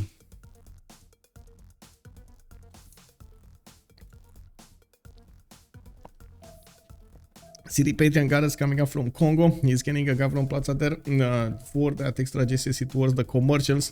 He's gonna need to start chopping soon. He's getting his fourth settler also on the east side. We got 4 more turns until the next era. And Jambi is going down, guys. We got Jambi. Jambi. Oh. Is down. Wayne's got the first kill of the game over here in the face of Persia, in the face of Indonesia next to him. It looks like Indonesia underestimated the power of these Phoenician biomes, and while the Phoenician Empire was busy building those boats, the galleys, Indonesian guys were just building harbors instead. Unfortunate.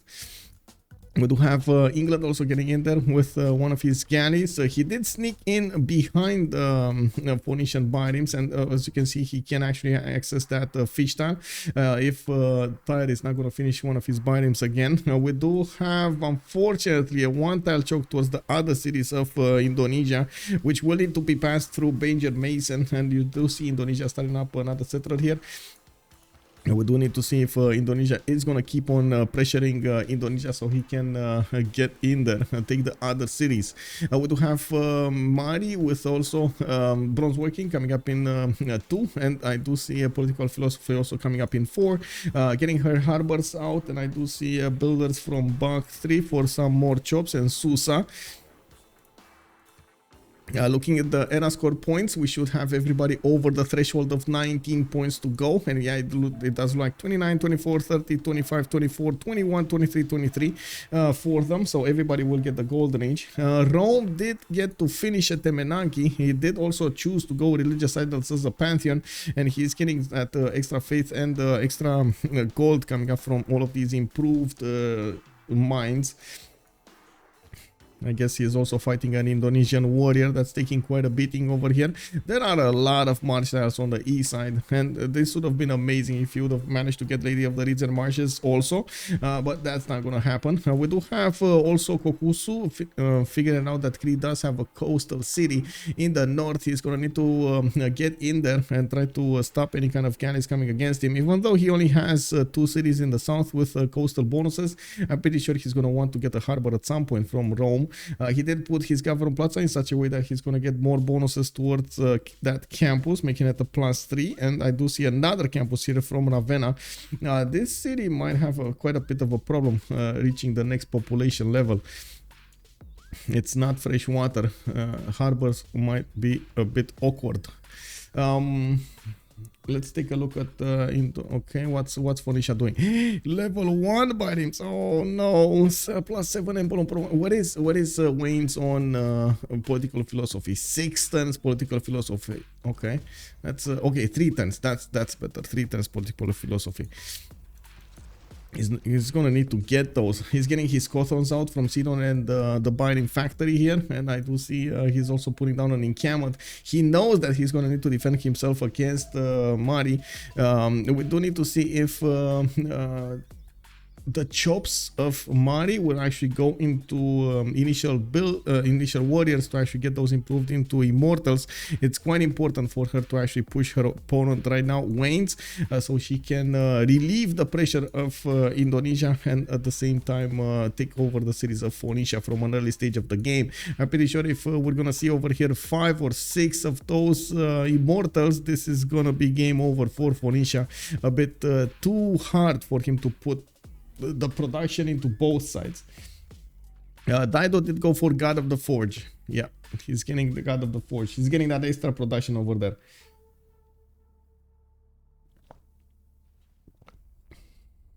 Yep. Okay, we do have God of War and Plunder here.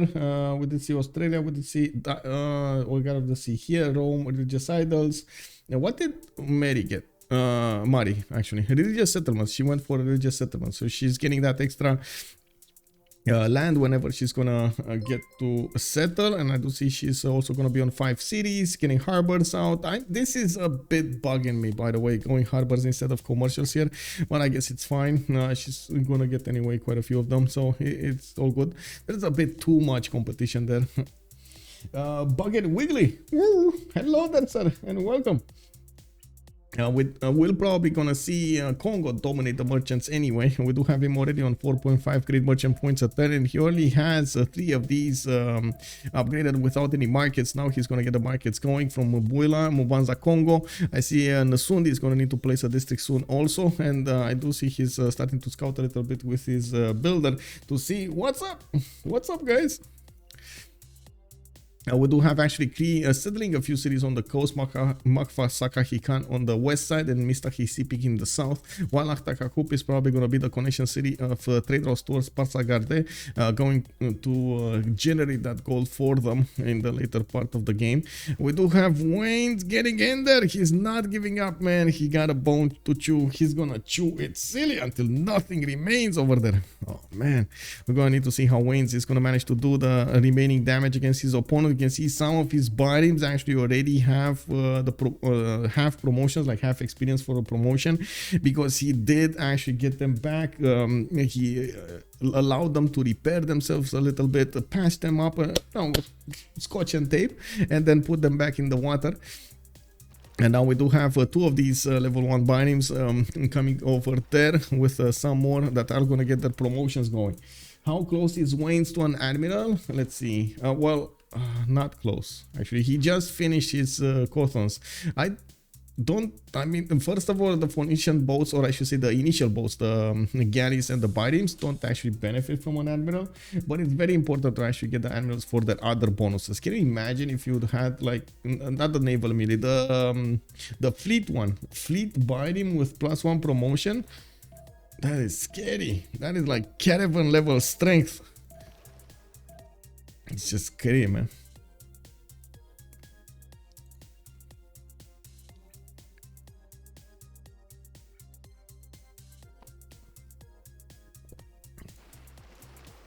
Okay, so we do have them hitting themselves over here a little bit. Looks like Wannes is getting those level 1s in. Wait, where did his other level 1 go? Oh, it's here. Never mind. It's here. Why did he... whatever. For some reason, I wasn't seeing this. Let's take a look at the Golden Ages here. We do have Rome coming up with these 4 cities, getting his audience chamber. Managing to see the Cree galley in the south, and I do see he's gonna get quite a few chops here with his builders. Now it is a bit of a problem for him to get everything going. Well, I guess he does have a decent amount of coastal settles to go for. Kokkuse is on 21 science and 19 culture with that pen brush and voice golden age. He also is making 17 gold a turn with 44 production per turn. Cree is 10 science with 19 culture. He's also in a pen brush and voice golden age, and we did see him go for commercials from the beginning of the game. He's already on 35 gold a turn. On Cree, we do have that pen brush and voice starting to ramp up as he is finishing up more districts, and as you can see, he's starting to get a few builders out to improve his resources. Also starting to recruit the merchants. He did manage to get Marcus Licinius Crassus, while I do see Hypatia was recruited earlier by Australia. We got Outis also on 32 science with 26 culture. The biggest problem of Outis is to actually get an opponent to go against, and as you can see over here, he doesn't have an easy choice to go to the north, but he might actually get the opportunity from Adelaide to get a fleet out. Fleet, when I'm talking fleet, I'm talking about boats, just boats, straight up boats, chop them out, get them built, and of course build up a navy to smack that opponent silly. Now the biggest issue is he wants to go harbors. Now man, you want to go galleys. Now you're gonna go so fast through the top 3 that you want to go galleys. We got the Wannes coming up with archery in 1 turn, games and wreck in 2. Wannes is on a free inquiry golden age, 17 science and 14 culture, still pressuring Indonesia as hard as he could, as hard as he can towards the city of Major Mason, forcing Indonesia to actually get around the city to the west side there. Looks like he's at the moment not actually fully getting all of these biremes going against his opponent. He did manage to get oligarchy. Actually, both of them did manage to get oligarchy. Looking at Lokahi, we got a pen brush and voice golden age 4 pound maker on 5 cities already, getting his audience chamber going and plugging in Liang in Pihto Kahana Piwin. We got a builder coming out of that city as well as Makfa Sakahi Khan, while he is gonna get one from the other cities. He shouldn't be on feudalism yet. Yeah, he's kind of far away from feudalism at the moment. Anyway, 22 gold per turn, getting more of these commercials going. He is gonna try to make some competition to Kongo, but you can see Kongo is just too far away in the points. 8.2 great merchant points a turn, man. Oh man. We do have Cyrus with a pen brush and voice golden age. Also, Mari is gonna need to show us the way when it comes to fighting here. We do have immortals coming out of first series, getting an encampment from Susa, and I do see, oh no, Phoenicia is defending with slingers. These are gonna die so fast. This is, so I guess a lot of the times we don't see that much, how immortals are faring in the games here. Our immortals are extremely good when it comes to attacking ranged units. Oh my god, they're extremely good. We do have Persia also getting a few more traders going between her cities. Very important to actually get these roads going so she can actually move her armies a bit faster. She does have builders allowing her to chop a few things here, and of course she does want one of these generals. Very important to get them. Oh, chopping an immortal down. Let's go. Getting an archer out, and yeah, this is before actually Phoenicia got his encampment going. Very nice, very nice. Let's see. On Harrey, we do have 6 science with 13 culture. He is bleeding over here. He needs to get going. He needs to get something better going for himself. He's trying to build up a government plaza, trying to get those gold points in, and trying to make some stats. Unfortunately, of course, even with a Penbash and voice, he doesn't have that many districts. He did lose a city in the north, one of the best cities he had on that volcano, with the 3 tiles underneath with the 2 3s next to. You can imagine that volcano was giving him quite a few yields to use. And now Sabuga is 15 science and 24 culture on the east side of Phoenicia, and he is trying to sim up towards caravels, going for shipbuilding in 3 turns, military tradition in 1. Audience chamber is coming up from the city of London in also 5 turns, and building a few more of these settlers, or I should say one more settler from Liverpool. He does not know it yet, by the way. The city of Adelaide did get in the south, and looking at his vision, he has no knowledge of how the south looks like. They actually have no knowledge where Australia might be. And I gotta point out, Australia would really need to get galleys going. Like, this is the moment to get galleys. Just every time, man, every time, get galley, get galley, get galley. Get like 7 galleys out from Adelaide. You got 1 city to build the fleet you need. It's no time to actually fool around. There's no time, like, honestly, there's no time. Outis is fooling around with like horseback riding, which he doesn't need. For example, he would need to get to cartography way before England even gets his idea of getting cartography. Anyway, I guess it would have been... No, there's no problem with gold. Actually, look at their gold generation. We do have Kongo over here going crazy with 38. We got Kokkuse on 24. Wannes is 20 anyway. It's fine, you know. Wannes just got archery, so he'll upgrade. Yeah. Hello there, sir. Ox Daniel, how are you doing? You already put up a vote? I did, sir. I did, actually. We did have a vote earlier, and looks like Team Enemy receives 55% of the votes here, with Team CC Plus with only 45.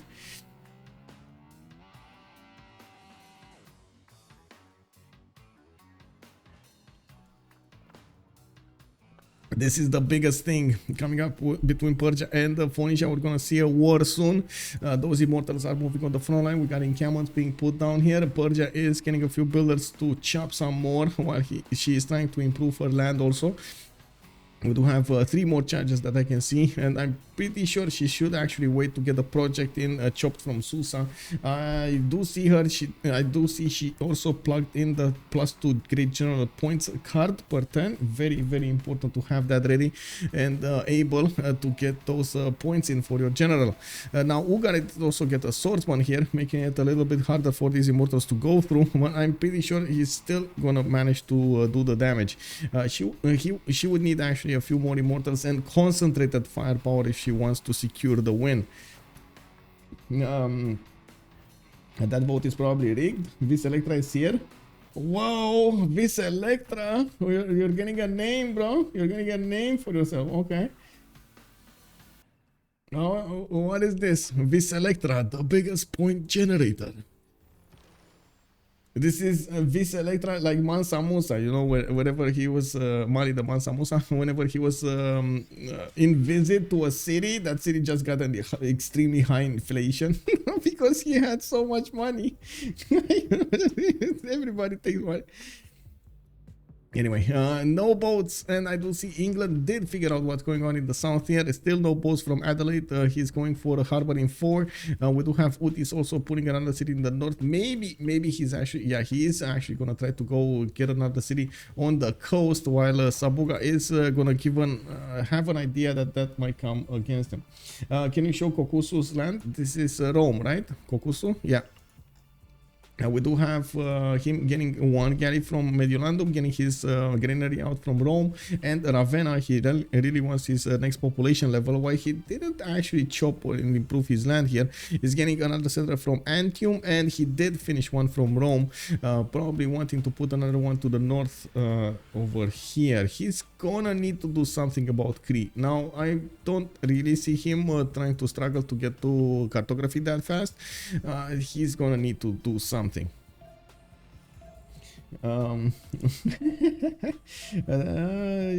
he could use Rome's help too. Yeah, Rome is a bit too far away from Persia, though. I'm pretty sure he can't do anything about Persia. And ooh, look at the two turning of immortals here. Wait, did she chop the general? She did not chop the general. No. What did you do, Mari? What did you do? Well, that didn't work out well. We do have an encampment training project coming up in 410s, and I do see she's more focused on getting her immortals out, which I kinda understand. Maybe they should actually, yeah, she's chopping down more trades. Oh, she chopped a trader out? No, that can't be. She actually chopped a trader out? I guess the extra production, the culture, the gold makes sense. Dido does have very, very good things to do with those traders, especially towards the Magna City. Very good yields. Now, it doesn't look like Indonesia is going to get bullied out of the control of Major Mason anymore. And it does look like the front line stabilized a little bit. His city to the north was a little bit out of place there, especially from the beginning of the game, since he did see the Dido city. He could have actually stop doing it. We do have harbor shipping projects coming up here. It looks like Phoenicia is up for dibs here. I do see Gaius Tullius did get picked up by England. Very important to actually note there. We do have him getting the ability to get the early fleet, and also getting the ability to get a free naval midi unit. Focusing him, yeah, he's okay. We do have campuses. Looking at the yields here, he's arriving at 16 science, 26 culture. Still not as high as Outis is 35 and 40, but I gotta say Outis is making a very big strategic mistake here, coming up with no boats in Adelaide.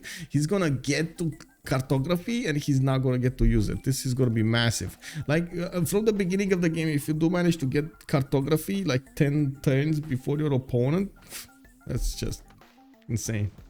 Like, he can't do anything. He's just watching his Gannis die, you know.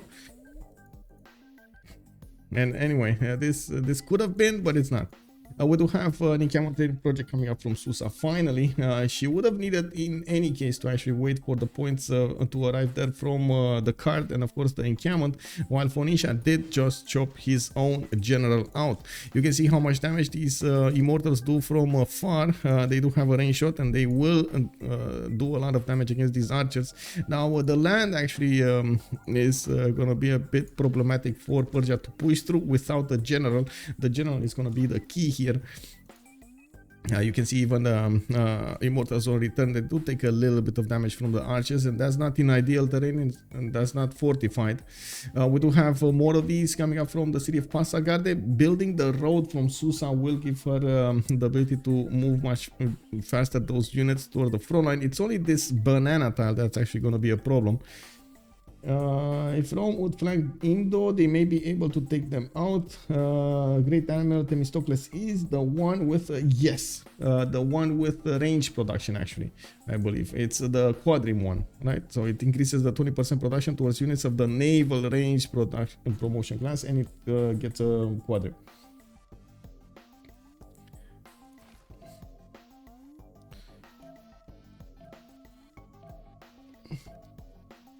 Okay, so what do we have here? We do have oh, we got an anonymous gifter coming up with a 5-drop subs. So thank you so much, anonymous gifter.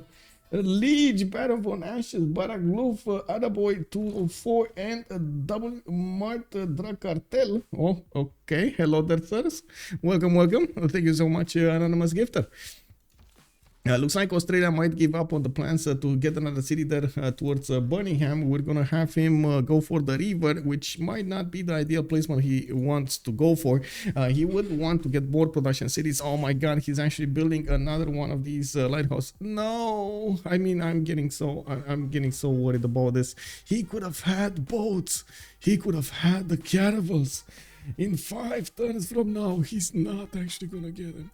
And we do have Sabuga actually going also for his currency here. It looks like drama and poetry. They're not putting that much importance when it comes to those caravels at the moment, since basically, you know, Dido and Dido might be dead anyway because we do have the Persian units getting closer and closer to the cities of Ugarit. Yes, Victor is establishing. Yes, we do have Persia getting her encampment training project going. And yes, we also will need to see how this goes. Leech is also here. I don't know. Is Leech here? Hello, Leech? Are you here, my sir?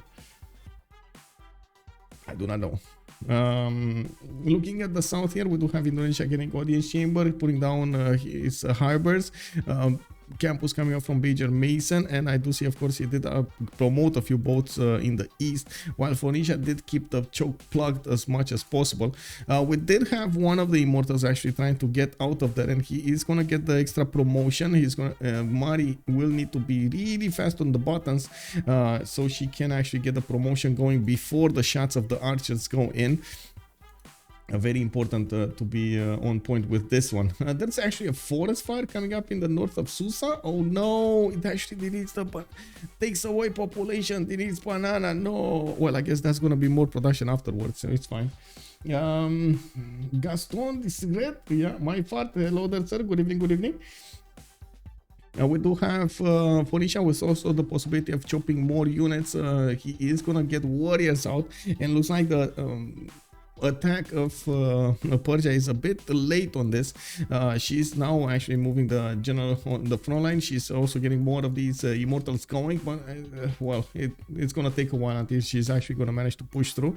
While in the meantime, we're gonna need to see if England is gonna manage to do anything here with the boats. Sabuga's pen brush and voice golden age is getting more bonuses from multiple districts. I do see he went for Magnus first, with Moksha second. Now he's going for Pingala and Plymouth. And looking at the tech side, he's kind of far away from getting his cartography. So he's on mathematics. We still don't see boats from Adelaide.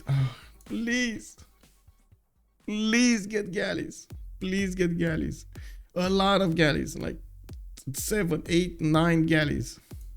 Oh my god, wait, Rapa Nui is opponent city. Okay, they pieced it out. Because Rapa Nui is attacking actually. Lol. Oh no. Oh, please don't do this. You see those English galleys just sitting over there? They're trying to snipe the city of Australia from him. If he's gonna settle there, he's gonna get sniped. Oh no. He doesn't have that much strength. These cities are only 22 galleys on defense strength. I think he only got 1 galley or something like that, and that's it.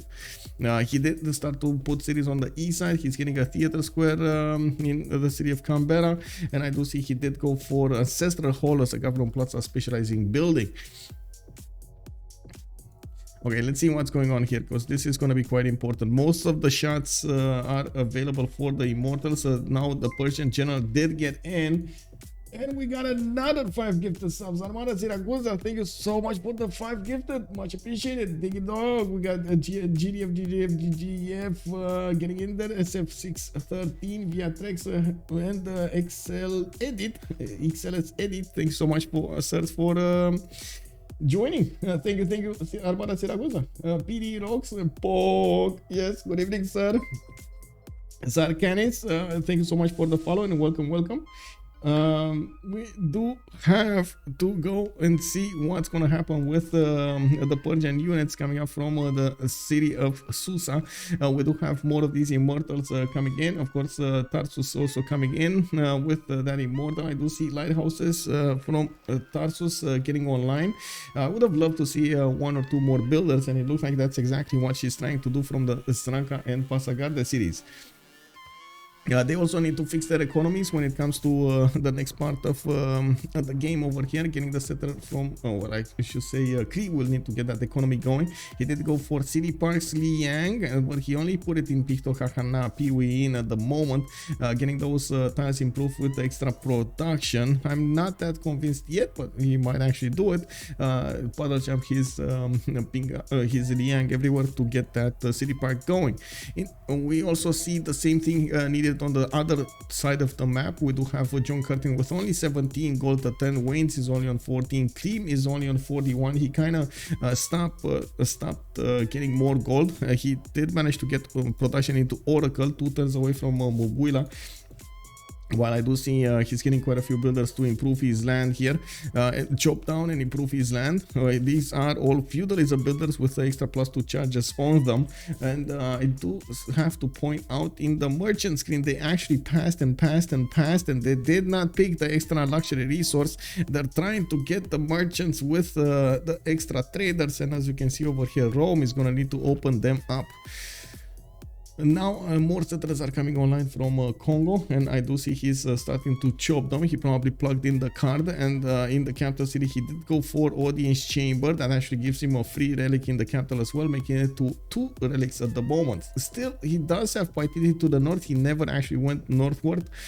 He did want to stay where the chops were, and as you can see, he's gonna have a lot of chops, which will give him the extra production. Oh, finally, we got a boat out, guys. We got a boat out. Yay, yay, yay. But it took 4 English galleys to force him to get on the boat out. You see, Sabuga is forcing his opponent to stay on the coast there, not putting a city, while also Mari is pressing as hard as she can the Phoenician units here. Audience gives Kongo a free relic. Yes. So if you take a look at Mvemba, I believe it is, receive a relic for each Government Plaza building. So audience or any Government Plaza building will give you a relic. Eli, bom dia, senor. How are you doing, man? How are you doing? Long time no see.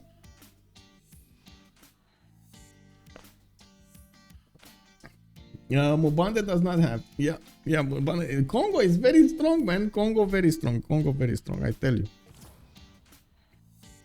Okay, let's see. Mari is coming up here. We do have her actually getting next to the city of Ugarit. The city center will pump out the builder next turn, and the moment she doesn't have enough strength on these immortals to take it down quickly enough, she's gonna work on taking down the Phoenician swordsman, defending it next to it, and of course all of this, almost all of this, is floodable terrain and making these Phoenician units much weaker. Persia did manage to get multiple units to start to work on the archers of Phoenicia. I'm actually a bit surprised she's not going through the forest here. Would actually get so many of these archers deleted from the scene. Now we do need to see also how finally boats out. Come on, let's go boats, Outis, let's go boats. The biggest problem here would be the economy, how much gold they can actually acquire throughout the empire to upgrade the caravels, even if they get them. While Kokkuse is 4 times buttress, you can actually see Outis is trying to go somewhere else. He's engineering 110, discovering more other technologies. Sabuga is 6 times buttress as well, with feudalism coming up in 1, trying to get the harbor ship project in Newcastle upon Tyne and the harbor shipping project in Canberra. We do need to also take a look how Indonesia is gonna recover. Indonesia did build the audience chamber here, and I do see he's getting his libraries going from the capital city. Only on 13 science and 24 culture, not really the Indonesia we used to know here. As you can see, he does have multiple cities to go for in the south, but he was pressured so badly that he unfortunately didn't have enough strength to get back up. I'm actually very surprised this is only 13 science. Like, he's not making science from anywhere. Oh, Magnus internals. Oh, kicked up, man. Okay, I see the issue. But no, like, even that, he should have a lot. He should have more. Oh, whatever. I guess it is what it is. We do need to see the Mari attack. Let's see what's going on over here.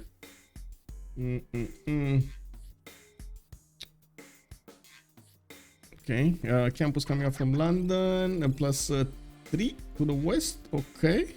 Oh, I see the harbor in the city. Okay, in the north. That's why it's a plus 3. Australia still did not get to settle that city to the north there. He is keeping these, I gotta say, he's keeping these English galleys. Unfortunately for England, he's keeping them exactly like bees in a trap. You know, you put them some pollen over there, and then everybody's like, oh, I smell a settler over here, let me at him. And he can't actually get there. It's like the wall is of the land is stopping him from getting anywhere, while Australia is getting his own galleys out. He's one-turning them from the city of Adelaide.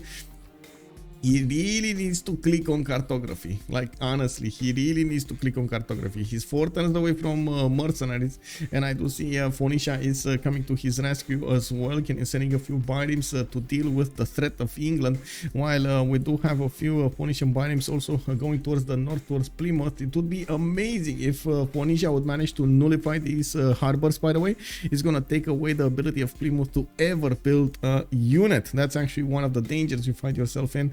When you put your cities like this, you can't even use the city center to build the units anymore. Ancestral Hall coming up from Phoenicia. Maybe he is oh, he's getting out of there. Wayne is out of there, man. He's out of there. This is the Australian Newcastle. Yeah, Australia is throwing and kicked out. He really needs that fleet. I know, man. He really needs to go for. He really needs to go for. I don't know why he ever going for. Well, I guess he wants to secure his golden age at the same time, and he's worried he's not gonna have the money. But oh my God, man, you gotta do this. Like, caravels so early on are so important, man.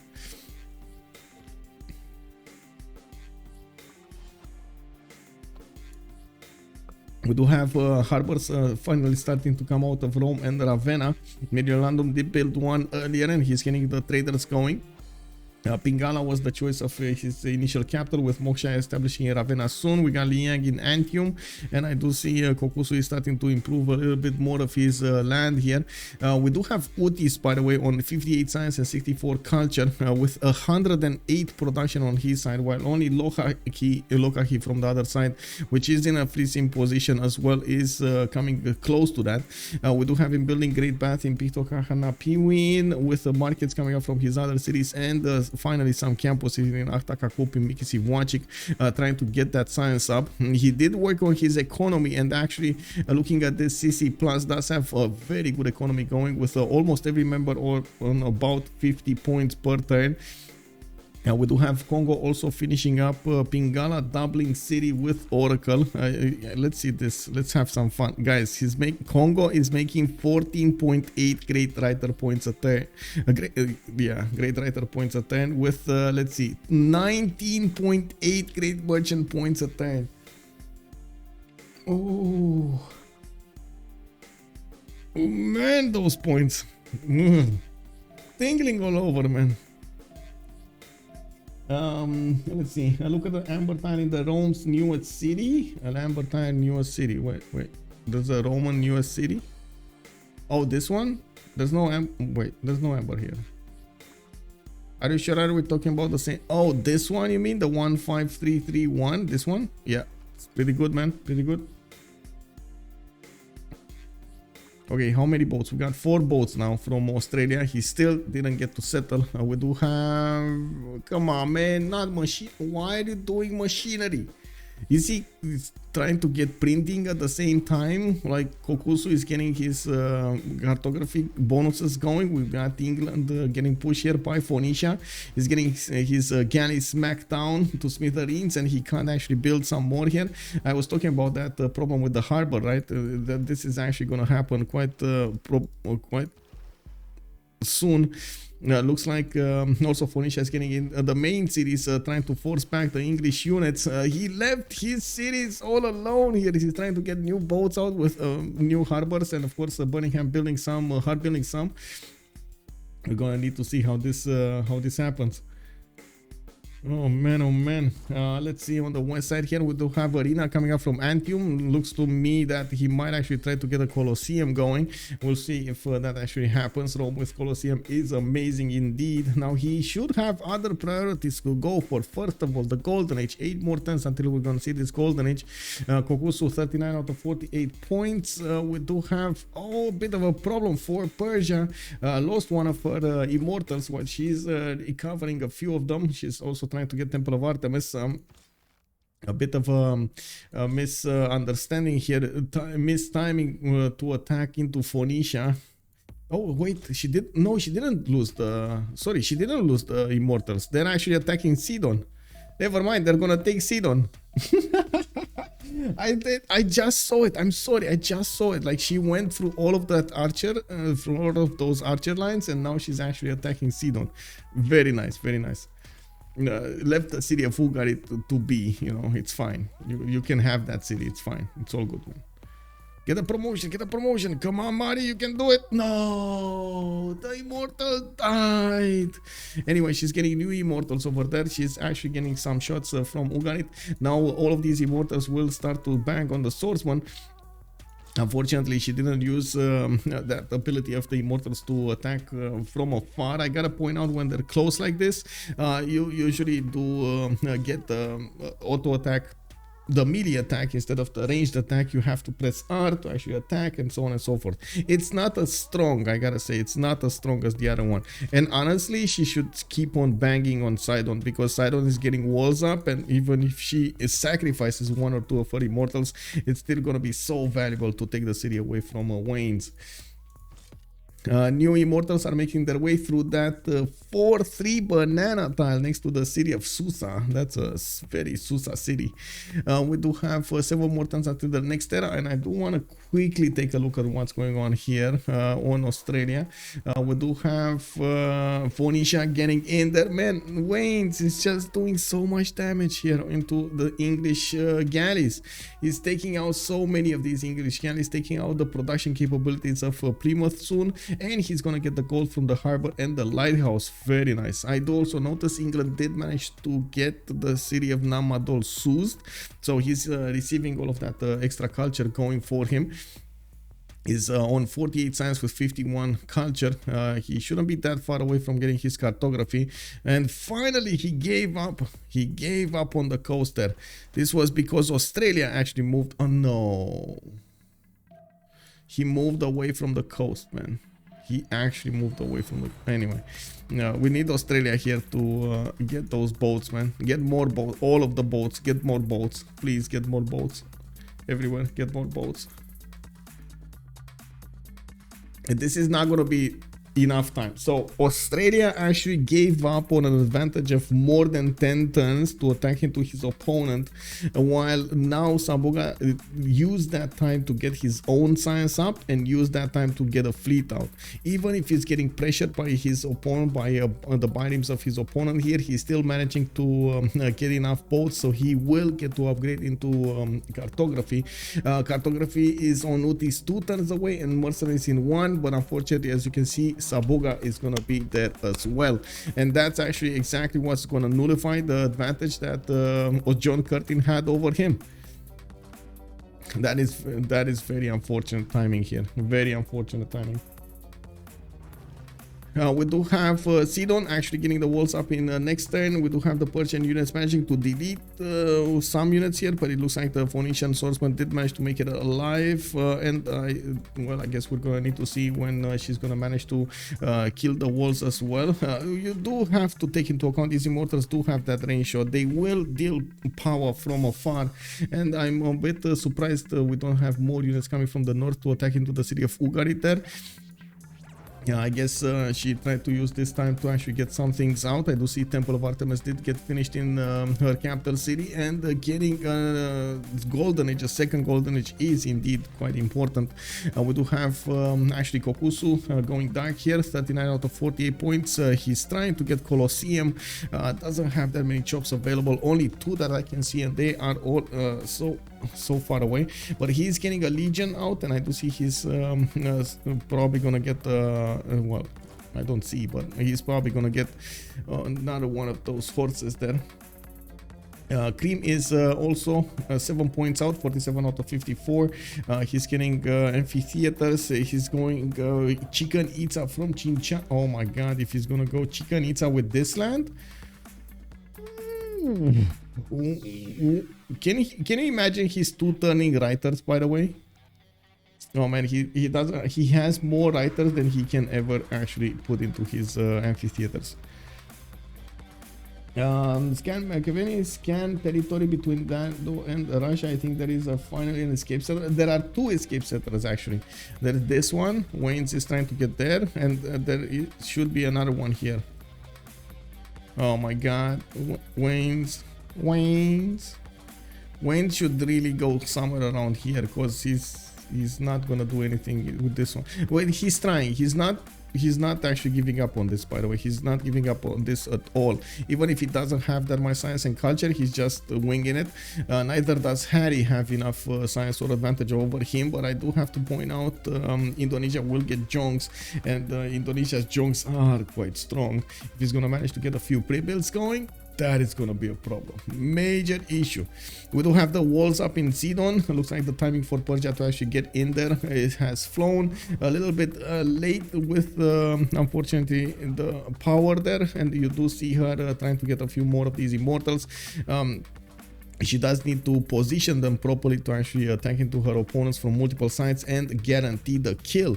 You do need quite a few shots on one of these swordsmen to actually get the kill going, and of course you do see she already managed to deal with most of the archers of Phoenicia. Now the walls are going to be up next. She can attack with these immortals into the walls, no problems. It's just a matter of withstanding the damage from the counter attack of those swordsmen there.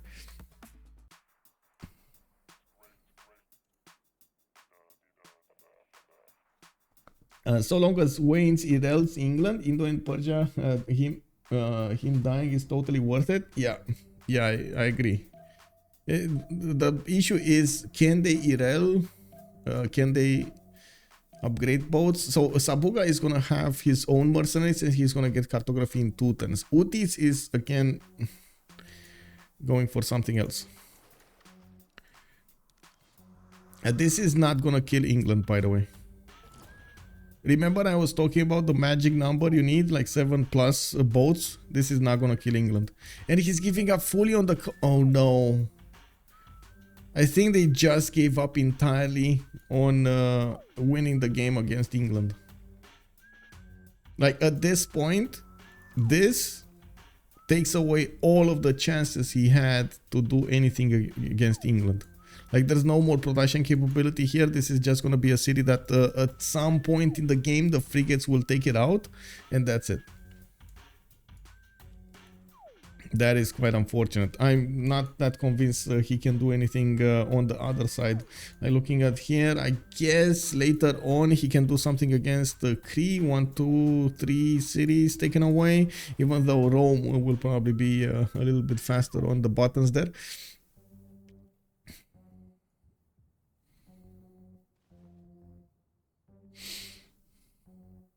While his move guaranteed the death of Wayne's. Oh no. That's actually quite a big problem, eh? Quite a big problem.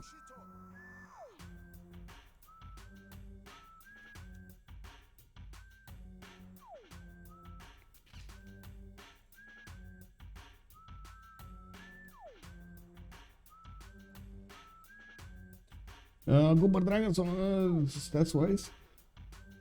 Trying for a hand, winning that sea at least. Will the frigates take it out with that choke? He can probably hold it with enough trebuchets. Yeah, I guess. Let's see if he's gonna get trebuchets. Like, oh, they need a pause. Okay, 5 minutes.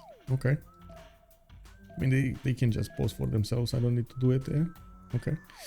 This Chikanitsa is going to be amazing on Cream if he's going to manage to get it, by the way. I really like this. It's just, it's extremely expensive at this point. It's extremely expensive late game, but it's extremely expensive now. So we got 5 minutes of a pause here. We're going to see each other in a few. I do want to go to the bathroom as well. So see you in just a couple of minutes. Thank you.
We're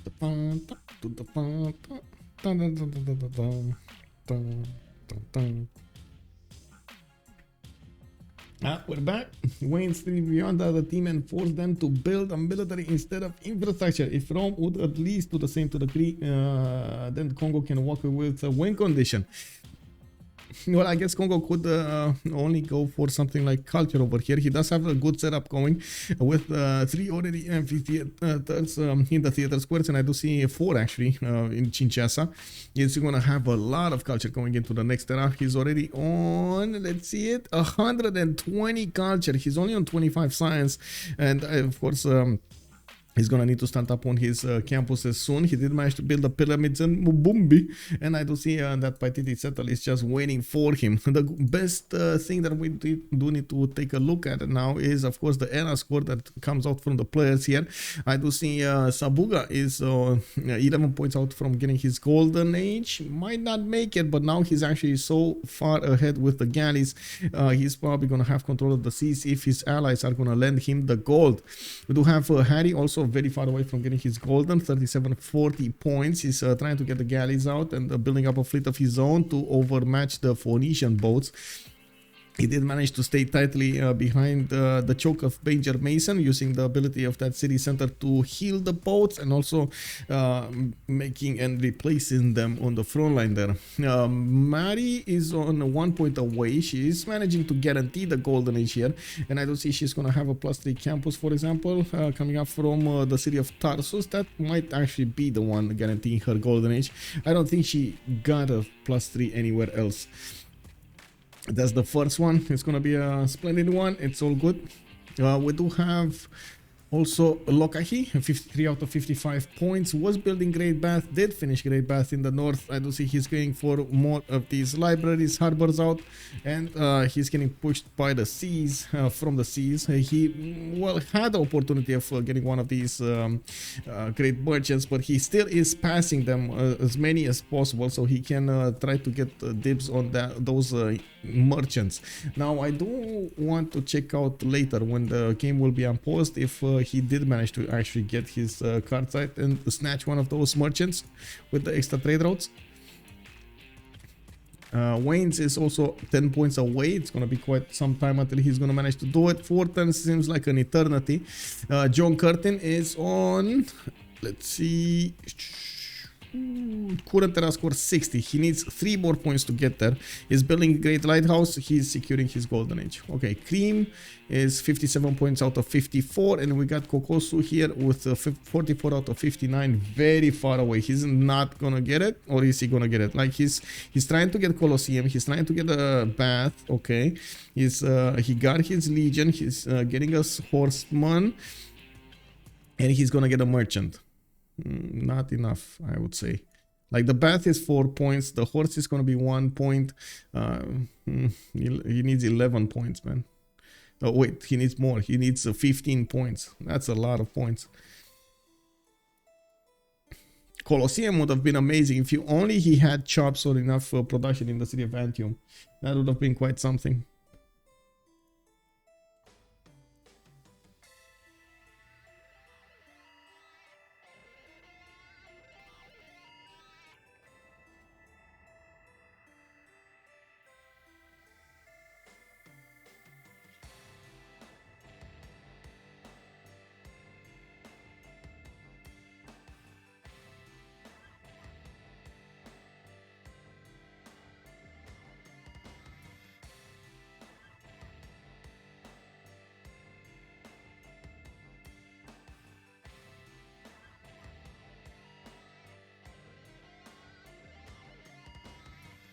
Wait.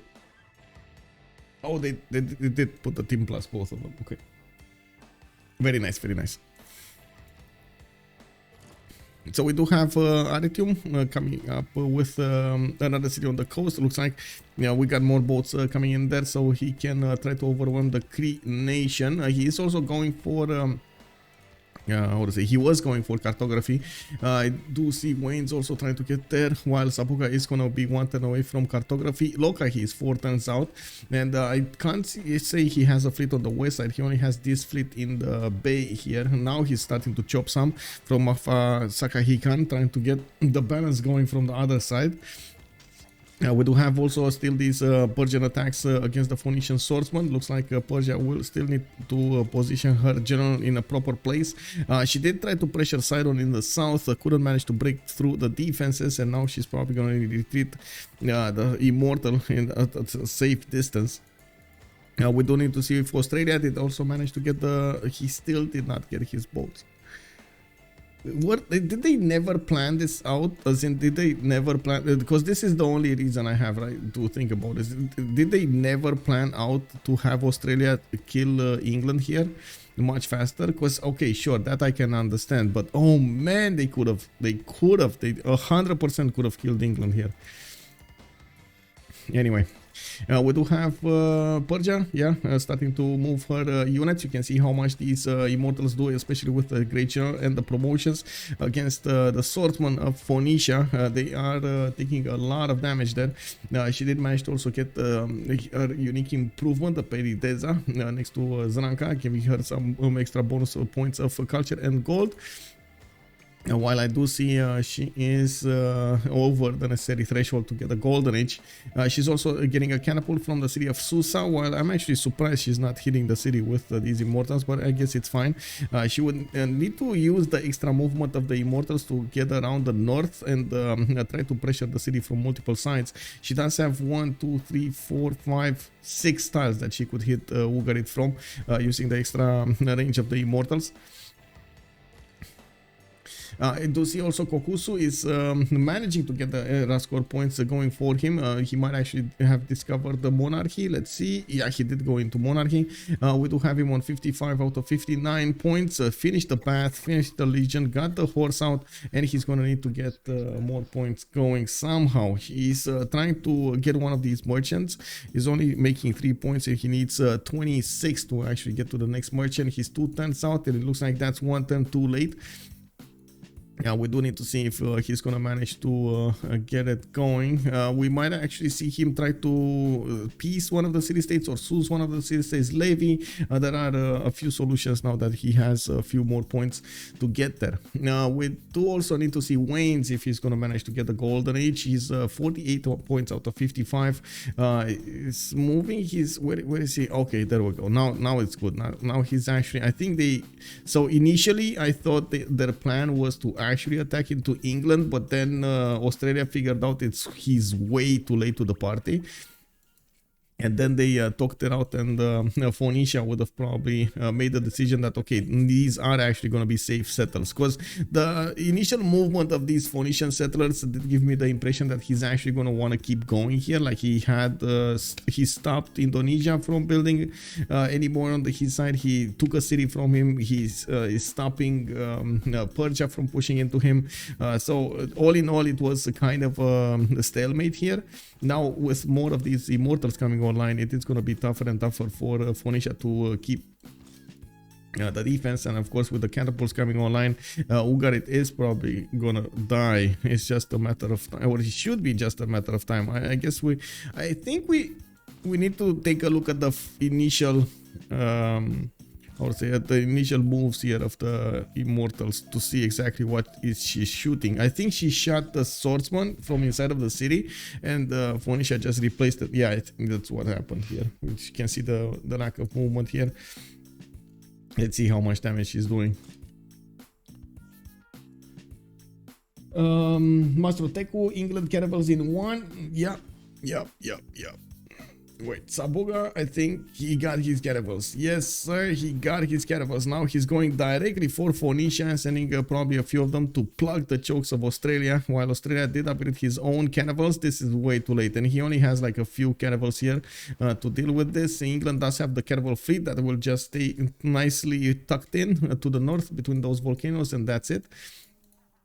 And now there we go. Now we have more damage, and I'm pretty sure that the swordsman should die here. There we go. There we go. Get in there, Mary. Get in there. Mari, let's go. We got Bhakti coming up with a settler in 4. I do see aqueducts coming up from her cities in Tarsus, and of course those catapults are going to be finished. She can actually move them relatively quickly here, especially with generals. Okay, Wayne's going here. He's probably gonna settle far away from the coast as possible. Foreign ministry coming up from Perth. Outis is starting to expand a little further. He did not go for audience chamber, so he's not getting the extra housing. Not that he needs it. He's Australia. He's fine. We do have a city here that Outis did struggle to get on the west side, but then he gave up on it. He went for the broken hill between him and Rapa Nui. Still, they don't have external connections, that many of them. We do have only a single trader going somewhere to the north, maybe Mubanza Nusundi. Oh no, it's actually going toward the capital, Mubanza Kongo, just going through Mubanza Nusundi. Chichen Itza is going to finish in 13 turns from Kinshasa, and this is the moment of truth. Will we have everybody getting their golden ages here? Kokkuse 60 out of 59 points. We got Cree 65-54, Outis 74-63. Wannes is 7 points out. Unfortunately, he did his job. We're going to need to light a candle soon, but you know, he did what he could do. Lokahi 57-55. Mari is 57-53. We got Harrey going Dark Age, and Sabuga not getting his golden age. Well, at least something happened here, right? Sabuga not getting his golden age is gonna drop like a rock when it comes to the culture generation. Wait, I don't think it updated yet. We're gonna need to see him on like 20 something, 26 maybe.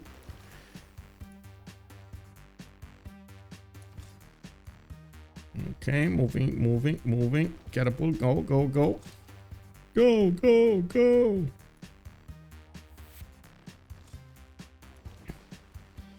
Let's see what kind of bonuses they're getting here. We go. Oh, we got another war here. Rome without even an admiral. He's gonna go against Cree, and he's gonna try to smack down those boats before they get an upgrade into them. And yeah, Kokkuse is up there with those units, and we do have more caravels coming into production here from Arretium. And I do see he started up on his squadron production, trying to take out the fleet of Cree. And neither does Cree have an admiral, so at least on that aspect of the game, they're kind of equal there. We did have the merchants actually being picked up. Looks like Kongo did manage to get 2 of the merchants. Did he get a... Oh my god, he got all 3 extra trade route ones. So even if Cree passed those, unfortunately, that didn't actually guarantee him anything. Mogadishu also got taken down. Where is Mogadishu? Oh, Mogadishu. Okay, there we go. 1 Kongo unit. Wow. Man. Kongo unit invincible. Kongo unit strong. We do have him repairing that city state, and it is what it is. Okay, England did plug the choke to Adelaide. It looks like Adelaide is scrambling to get the walls out. Ooh, Caravan fleet smacking down his opponent over there. 76 on 60. Oh man, that extra combat strength. It's bullying Australia here to into submission. We do have England also getting in there, taking out the Phoenician fleets, getting next to the capital of the binding factory and Sidon, while Sabuga just pours in with as many cannibals as possible and as fast as he can. Okay, let me get these going. Let's go for profits, reserves, me. Profits, reserves.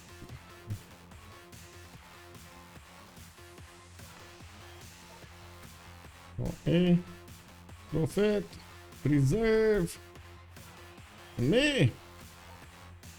Okay.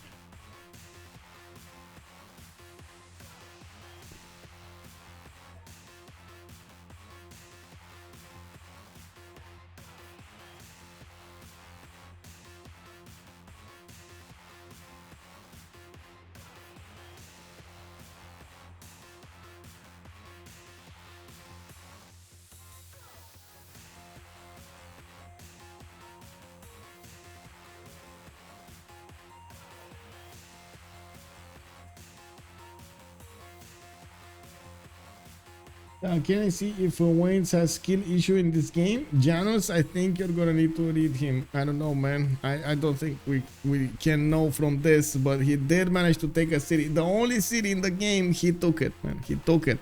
He took it away from Harrey. Didn't leave anything there. This was the biggest city. You see this 4-4 tile? This was the city center here. But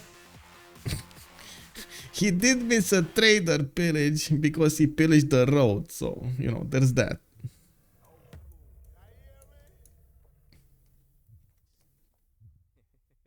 I don't know if anybody clipped that, by the way, earlier. The biggest trader pillage over there, no? The road pillage?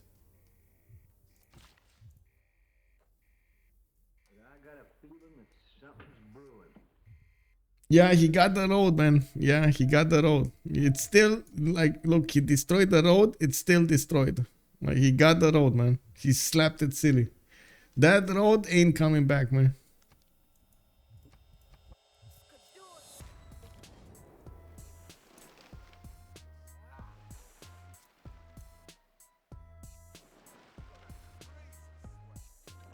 Okay, so the first catapult shots are going into Ugarit. It looks like the walls are going down quite fast here.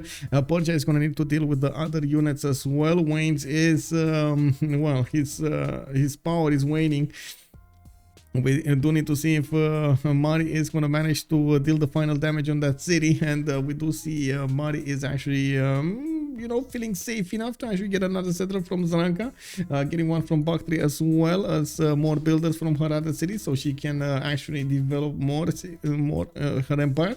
We do have also Lokahi. He's starting to expand to the east side while he's being pressured from the south by Rome.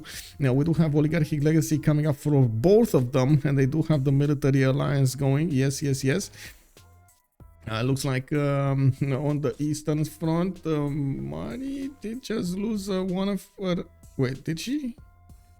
Did she lose a mini mortal here, or did she move it away? I don't know. But this one doesn't have enough promotions, and it looks like it's kind of low in health. We do have oligarchic legacy actually for that immortal. Very nice, very nice, very nice. She did manage to get that bonus going for her. I do see also Wannes is putting scouts in the water to increase the support bonus of these Phoenician biomes. They are getting quite tough to go through, and we're going to need to see if Sabuga is going to manage to punch through the lines of opponent biomes. While yes, he did manage to improve a lot of his fleet, we do see his charging against the Australian city of Adelaide, trying to take away the opportunity of Australia to get a fleet on this side. Even though I gotta say, Australia kind of, well, delayed so much getting cartography, he basically never got it. Like, honestly, like upgrading one boat with Australia, he never got it. We do have Chichen Itza coming up from Chinchasa in 9 turns. This is going to be amazing for him. He did have a problem with the science generation, and of course we do need to take a look at the bonuses now. We got Kokkuse on 66 out of 85. 66 with 85 culture.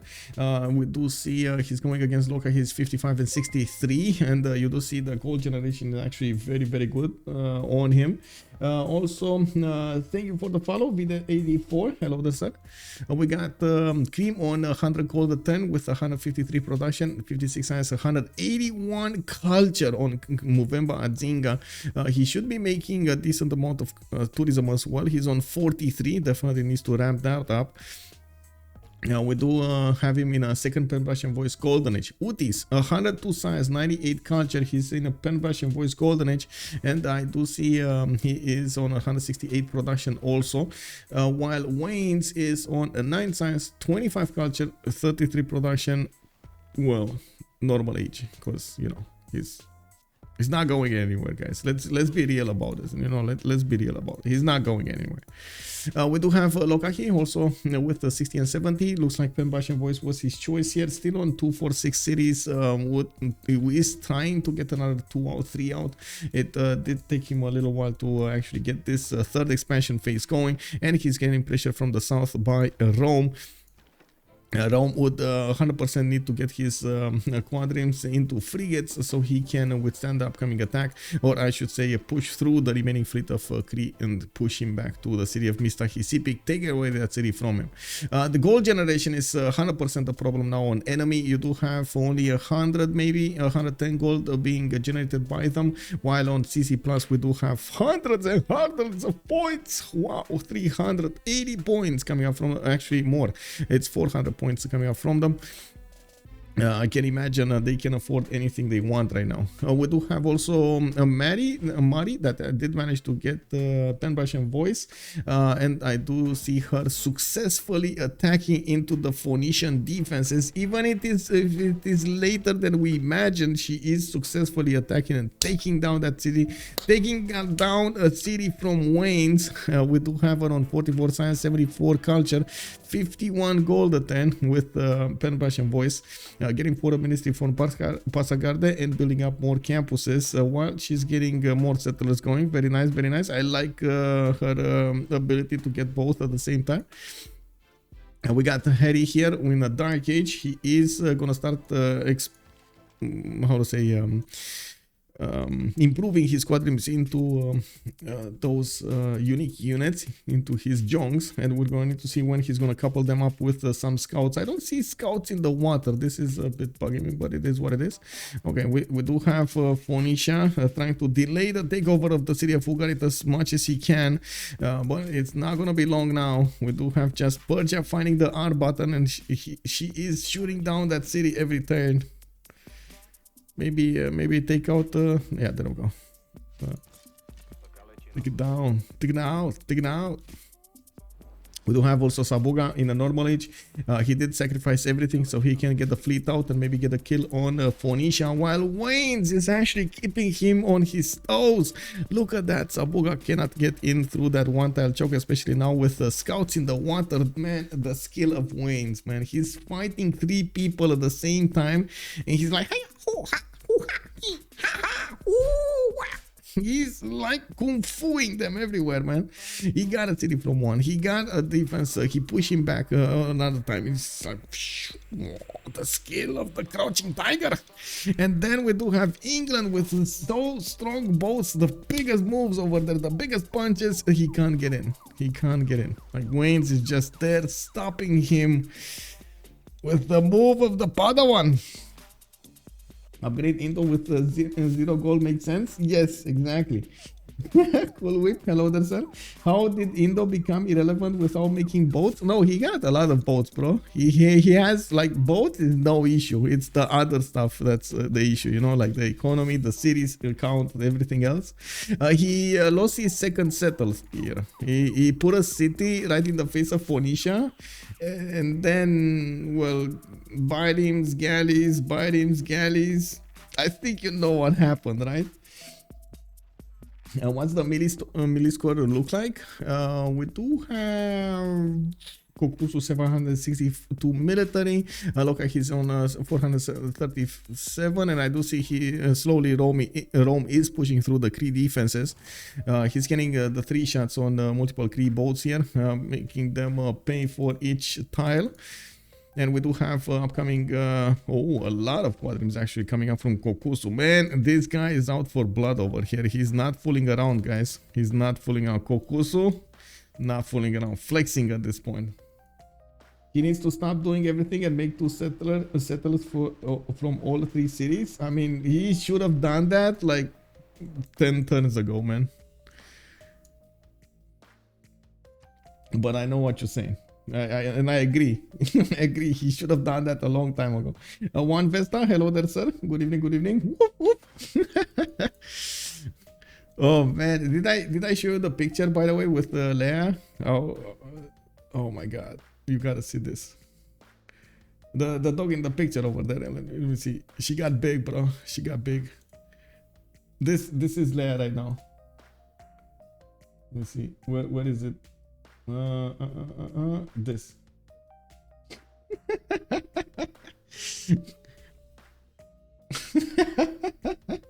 Guys, I think she's the boss now.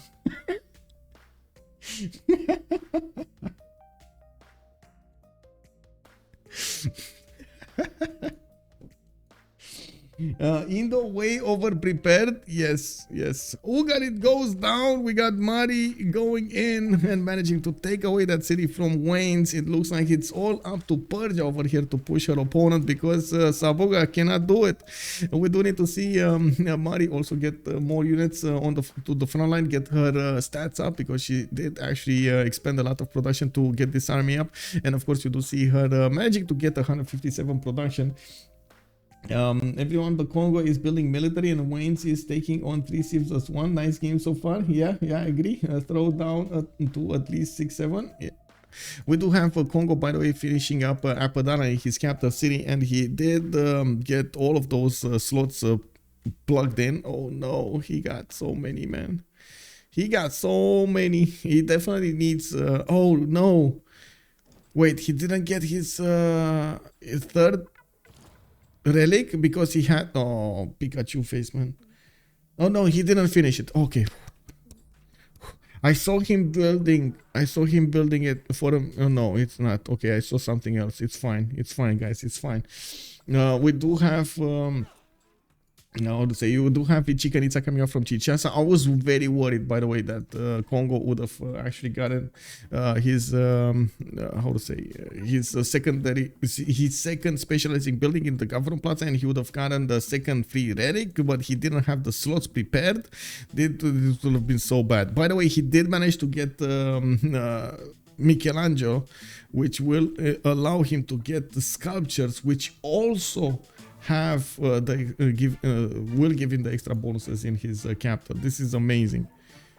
He's on 46 production capital without an industrial zone. Dido definitely really big, but also Kongo winning the game. Yeah, I agree, man. It looks like Indonesia did push through the choke now that the Indonesian Jongs are online. Only one was needed, man, to actually push through this. And you can see the boats are coming out from all of the cities of Harrey here. He never actually coupled his economy with Persia, so not really making the goal per turn. We're going to need to see how he's going to manage to come back out of it. And we do have Foreign Ministry coming up there. Australia starting to get campus research projects. Maybe we got Newton up. Yeah, Newton is up. Australia is trying to go for it, and he will have 2 of these projects coming out soon. While he's building up his science in the other territories, he's also settling on the east side as much as he can. I'm pretty sure the target is gonna be Cree coming up soon. Rome is managing to take out most of the Cree boats, while yes, there is a secondary fleet in Makfa Sakahikan. It's not even as close as strong as the first one was.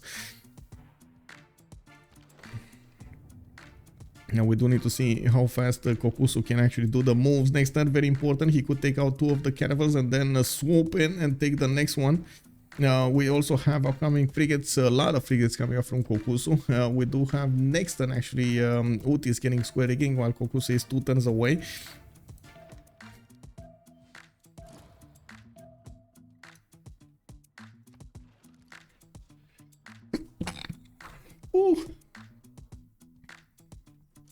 Excuse me.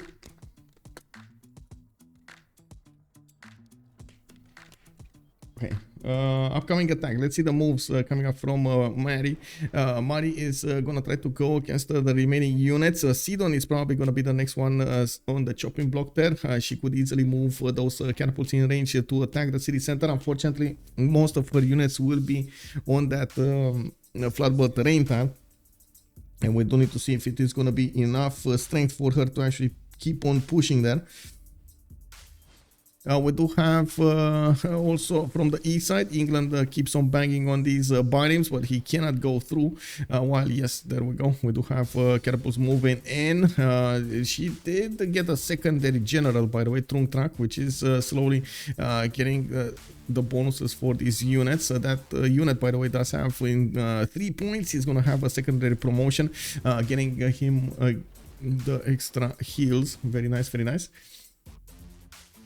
Where are the boats? Here. Okay.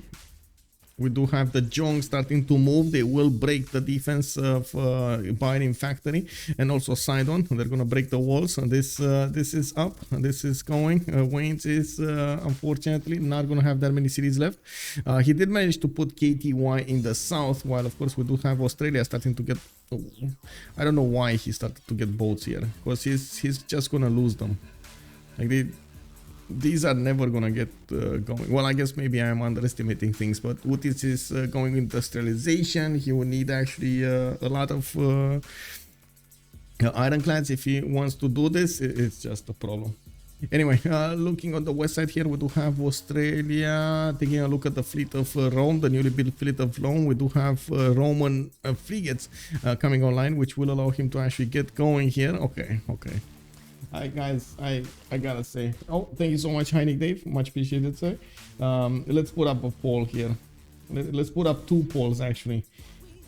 MVP of enemy. Let's see. We got Lokahi. We got MariPL.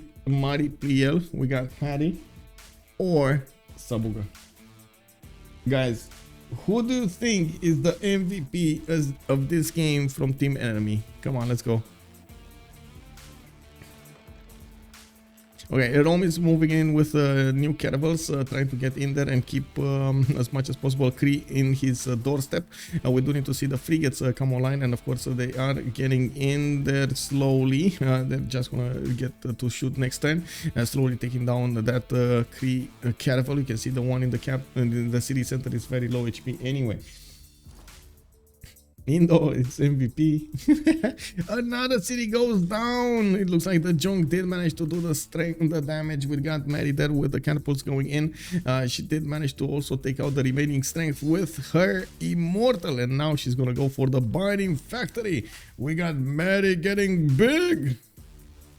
Very nice, very nice. Let's see. Wow, 17 points. There's no question. Mari is actually MVP right now. Okay, any other takers here? We got Lokahi on 1 point and Harry on 1 point.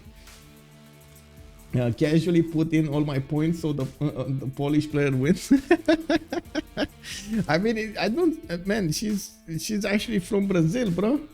Janos, I think you got bamboozled there. She's actually from Brazil. I don't know what PL means. Portuguese league maybe or something. I have no idea. I'm pretty sure she's not Polish. Yeah. Oh man, Janus, I'm sorry, man. I'm sorry. What can I? Yeah, unlucky, man. Unlucky. I'm so sorry, man. You could have asked, bro. You could have asked.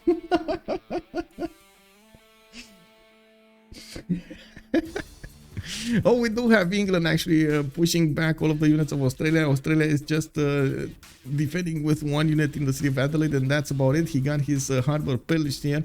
We do need to see when England is going to manage to get his quadrims out so he can upgrade into frigates. Doesn't look like he's actually preparing for any kind of that move. We got Jongs coming out from Indonesia. Maybe he is going to dispatch a few of them to deal with that Australian city on the east side. Now, I think the single biggest threat in the game is actually Kongo with a possible win condition here with the culture victory condition. He's on 64 tourism per turn, and Cree with a big M is starting up his choices here. Wait, Harry did get 21 points. Oh my god, last move, guys. Last move voting. It's happening. We got a race going on between Mary and Harry. Put your points in now, guys. Put your points in. MVP of enemy. Who's the MVP of enemy? Mari or Harry? Mari or Harry? Let's go. Let's go. Yeah, you got. Oh my God, you're getting there. A few seconds to go, and Harry wins. Harry wins. 22 points. 50% of the choices over there. Very nice. Very nice. Very nice. Last move over there. I'm sorry, Janos. I'm sorry. Now we got Mont St. Michael coming up from Kinshasa. Of course, all of this land did get on the rainforest did get the extra production and the extra culture going, and it does look like we're gonna have great libraries also coming from him. James of St. George to build some walls up, and it doesn't look like he's actually gonna be worried about any kind of fleet coming towards him anytime soon. He's recruiting a lot of these great writers, and I gotta point out he has more than he needs. He's on 21 great writer points a turn, 9 great musicians, 15 great artists, while he is also making 21 great merchants. Let's see here. What's this? 3 great scientists. Okay, that's actually quite bad. 8 great engineer points. Oh, that's why he doesn't have science. He never actually built the campuses. That's why he doesn't. Okay, he's on 69 science, 260 culture a turn, and getting some more soon. Okay, let's see. Last city, Binding Factory, getting walls up. We got the Immortals getting in there, and it does look like Wannes is gonna lose his initial capital. Unfortunately, he's also gonna lose Ancestral Hall, Government Plaza, and the Kothon. That's a bit of an issue. It is what it is. It did give Persia the win here. Okay, let's put up another poll on the other side. Let's see. MVP of CC Plus. Let's see, what do we have here? Kokkuse. We got a big guy over there, Big Rome. We got another big guy here, a Cree, Kongo. We got Outis on Australia and Wannes on Dido. Come on, guys. Let's see what it is. Let's see what it is. Zen MGP, hello there, sir, and thank you so much for the follow. Welcome, welcome. He's gonna get a walks to prolong. Oh, you mean walls? Yes, yes, walls, yes. Did you just get the auto, how to say, auto corrected over there? Yeah, unfortunately that happens. And yeah, there we go. Mari doesn't actually stand around. She's just gonna take over the capital city when it's low enough, and that's it. We do have some Indonesian caravels getting in there. Looks like the majority of the Phoenician fleet did go down. The Bari even pillaged his own Kothon, and while we do see Wannes is trying to protect a few of the cities, the remaining cities of the new cities of Australia on the west coast. Unfortunately, Outis is not ready for any of this. Honestly, he's not ready for this, man. Really not ready for this. He only has 3 boats. This is not going to be enough.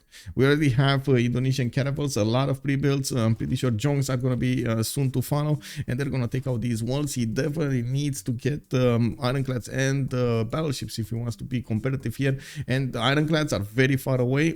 Industrialization in 2, nationalism in 2. That's not going to be close enough. Now we do have theater squares coming up in Newcastle. Okay, Australia is trying to push through Rapa Nui here, and it looks like Wannes is getting 4 points. Cree is getting 2 points. Okay, so it looks like it's a race between Kongo and Dido in the MVP of the game. Come on, guys, you got a few minutes to go, and you get to tell us your choices. We got more campuses coming out from Sudi, Mubanza. I do see industrial zone logistics, so he can try to get emoted. 8 great engineer points a turn. That's gonna guarantee him the great engineer soon. It's fine. Persia got very big here. Unfortunately, next to her, Cree is starting to lose cities, and even if you think this navy might actually save him for a little while, that's not going to be enough. We do have many Roman boats that will just need to reposition themselves after they finish the walls on the Cree.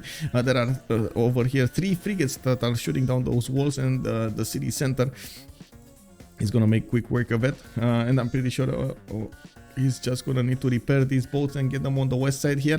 There just isn't enough production from one single city to do everything he needs.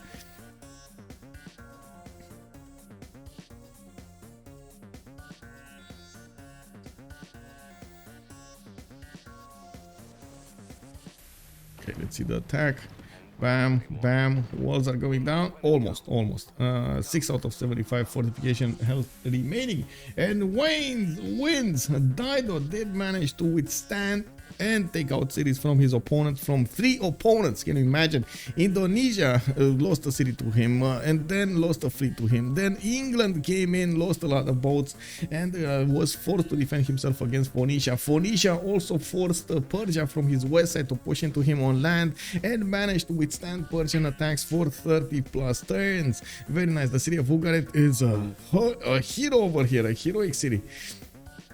And we do have now actually Mari is starting to get her science up, 82 science, 114 culture, 84 gold at 214 production, and we do need to see how she's gonna use the upcoming campuses for that science. What is she gonna take? What is she gonna go for?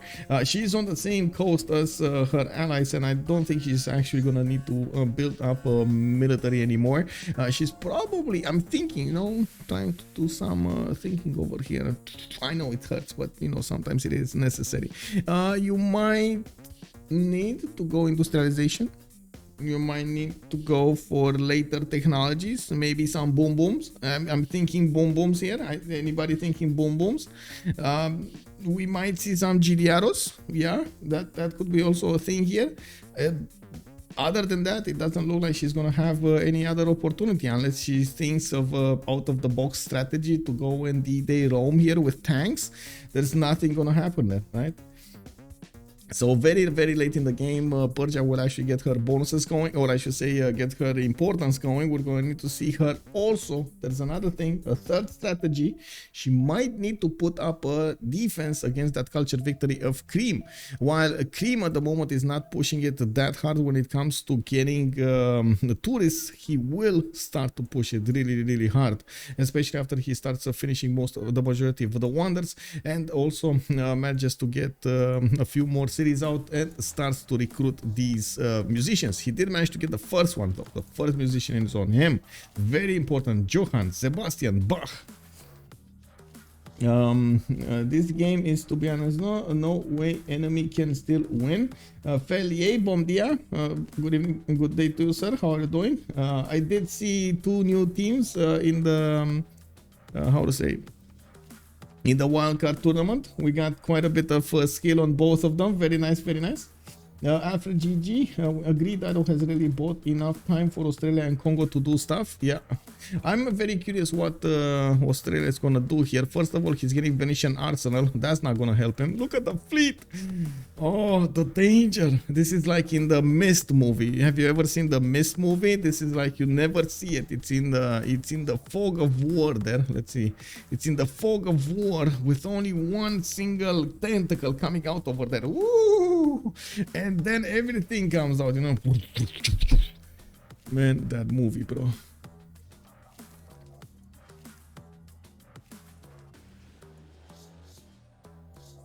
Let's see. Audience chamber rebuilt. Oh, volcano exploded, deleted a lot of the tiles. Unfortunate. It is what it is. We do have Mubumbi also starting to get a fleet out. Interestingly enough, he's a bit worried about England on the west side. It's fine.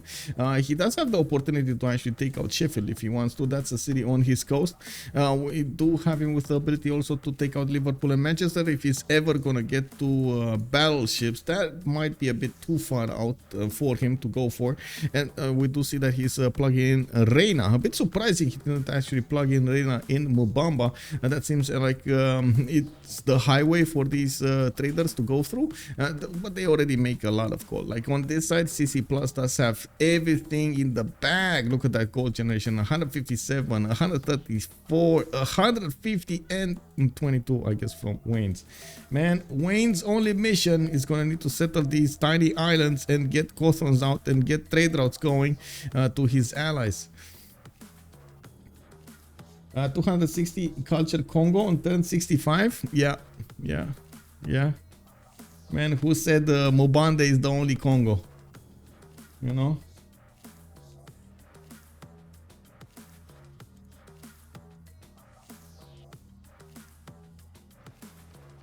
We did have Venetian also coming up on Australia, and as you can see, he does have quadrim fleets available for him to upgrade here into frigates. The issue is and will be he just doesn't have enough units to defend here. The city of Sydney is probably going to go down. That's going to be quite a bummer. We do have very good production tiles there. and it doesn't look like he's gonna get to attack back anytime soon. Melbourne though is gonna stay alive a little while longer, until at least the battleships, because of these hills to the north that are protecting him. And that was my initial surprise when I did see this city settled on the western coast. He could have easily settled in the south and got all of those tiles improved, but just without this fertile, and he would have gotten a big bonus out of it anyway. Now we do have also the Diplo quarter that's going to be taken down. Unfortunately, he did build that there, and I do see, wait, that's a shipyard. He built a ship. Why did you? Okay, did he buy or build a shipyard? Because that's a very different question. Did he buy or build the shipyard? I never saw the ship. Did you guys see the shipyard? Did he chop it?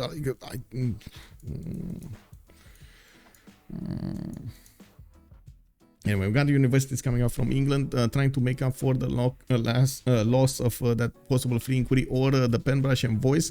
Sabuga is still on 84 and 67 culture. That's a lot of culture, by the way, for him. Oh, wait a second. That's Namadoodle. Namadoodle is on his side. Okay, that's why. He's getting all of that culture. Very nice. We do have also Harrey, 72 finally, science with 36 culture. Still in the dark age, and he 100% needs to actually expand here. He does have some cities in the south. For example, that oil tile in the south does ring a bell here. And more cities to the southwest, but that's a bit too close to Rome for comfort. Rome did manage to delete the city of Cree from his coast, and it looks like he's going to work on the other fleet over here. Now I think Lokahi is finding out how dangerous this is, how many boats Rome actually has to output against his opponent here. We do need to see also how fast the Cree will manage to get the tourism going. At the moment, he's only doing 109 tourism, but that's more than the culture of the defender. And immediately, Cree did manage to get 2 out of 35 tourists. He's gonna keep ramping up acquiring tourists. Actually, let it go. We just needed to refresh the screen, and it's 3 out of 36. It's gonna take a while until there is very serious actually tourism generation, but it shouldn't be taking that long. Now that he has the musicians, he's gonna need to start building some more. He does have oh man, don't tell me. No. Oh, this is, I think, the most common mistake I've ever seen on Apadana, by the way. I've seen this so many times. Every time somebody gets slots, they're like, "Yo, let's go, let's build the writers, let's get those books in," and they get a great musician, and then they can't actually plug in the music works, which are like quadruple value per slot. So annoying when this happens. Anyway, it's fine. He got it in Kongo. He gave away something to his ally and got it over there. Okay, we got both works. So glad to be wrong. Little puke. We got Zero Suit. Oh, yeah, let's go. More Projectus Maximus here. Let's go. Okay, Kongo is also getting those engineer points. I do see Kilva Kizivani coming up in 2 turns from Kinshasa, while he's getting theater squares from Mvemba as well. He did manage to finish up the Great Library in Mvemba, also very nice. Finally starting to get his science on par with on par with everybody else. We do have Outis just going crazy over there, losing the city of Sydney to the elements of England. It looks like he's not gonna manage to get back out of this. The frigate fleet was just too late over here. You know, I gotta say, I really like the irony of this. Really like the irony of this. Can you imagine? He has the most science in the game. He had the most science in the game, but he was late with what he needed every time against his opponent. It's unbelievable, but it is what happened.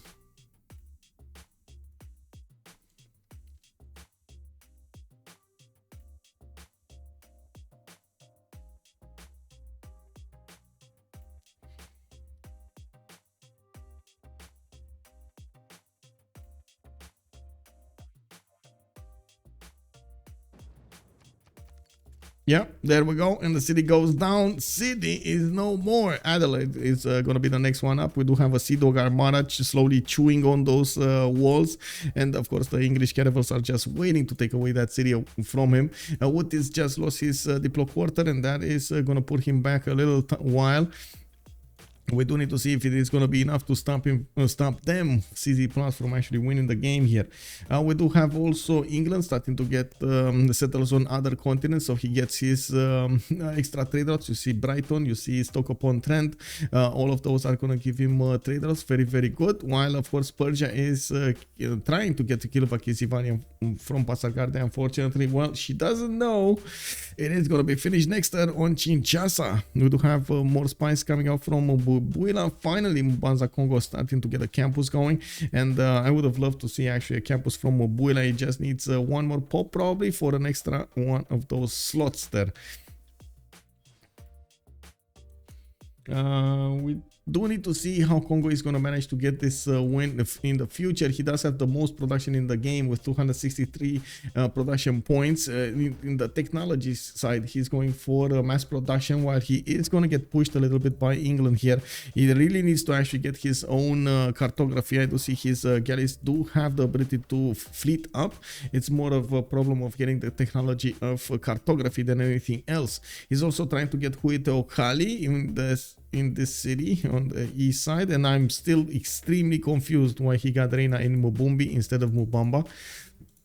No, we do well, I guess it is for the how to say, for the amenity and for the goal, but really on this side we do have also Kokkuse on 129 science, 144 culture. He's still on 2, 4, 6, 7 cities, beating all of the Cree bolts here.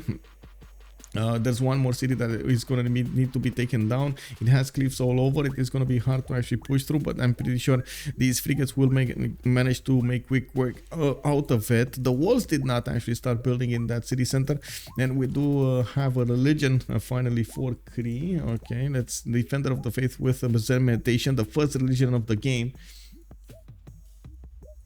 A flying toilet. That is Wayne's, the YouTuber. Wait, the biggest YouTuber. Okay, he's yeah. Wait, he's actually a YouTuber. Wait, let me give him a shout out. How did you tell me that? Why didn't you not tell me that? Oh my god, man, can you like link me his YouTube or something? Cause you know. Wait, is this? This might not be him. Do GMC, hello there, sir. Let me actually check him out on the channels here. Maybe he has his YouTube linked.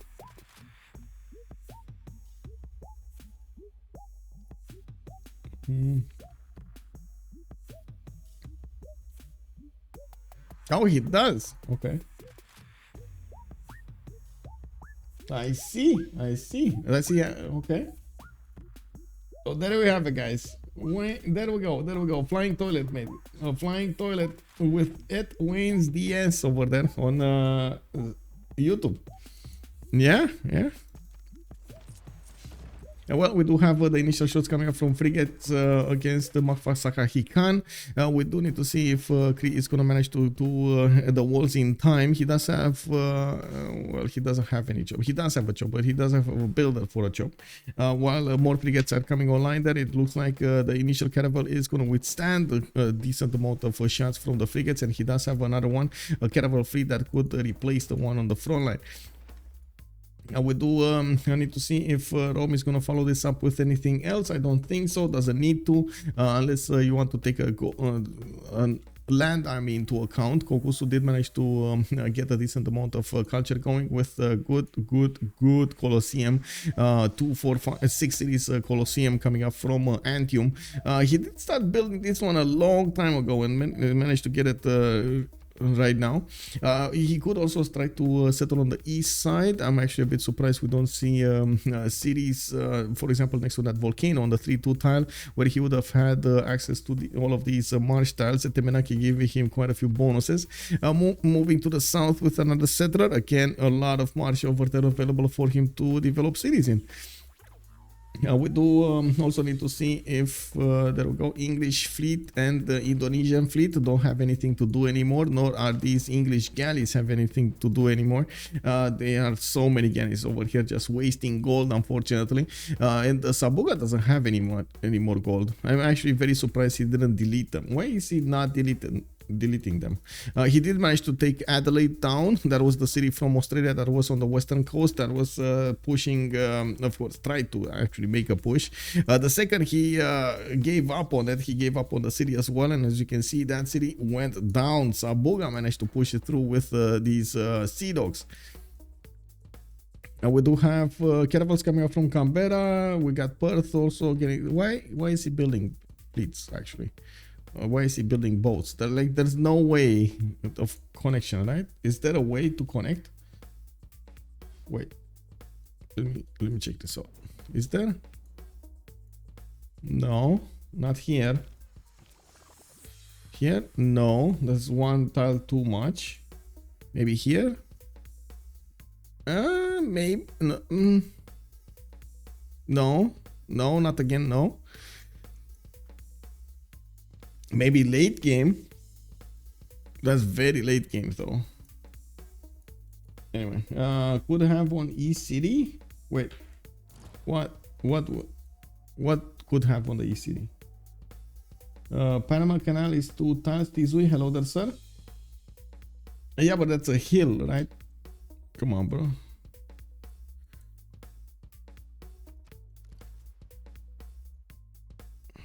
Anyway, we'll see if he's gonna manage to do anything with that fleet. At the moment, we do have some boats coming out here, and I guess this is a problem, Sheffield, but Sheffield should be taken care of by Kongo, not him.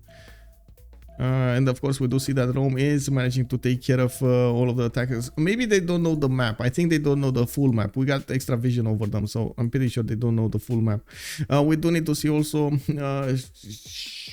battleships coming out. They could take out another city, Pitohanapiwin, and allow him to get position on the other cities. I'm pretty sure also Rome should actually start switching towards getting tanks or something else to actually go on land against Lokahi. Lokahi lost a lot of his science and culture by this move, and of course a lot of his tempo into the next part of the game to develop his empire. Losing 2 cities like this is going to be quite a significant problem.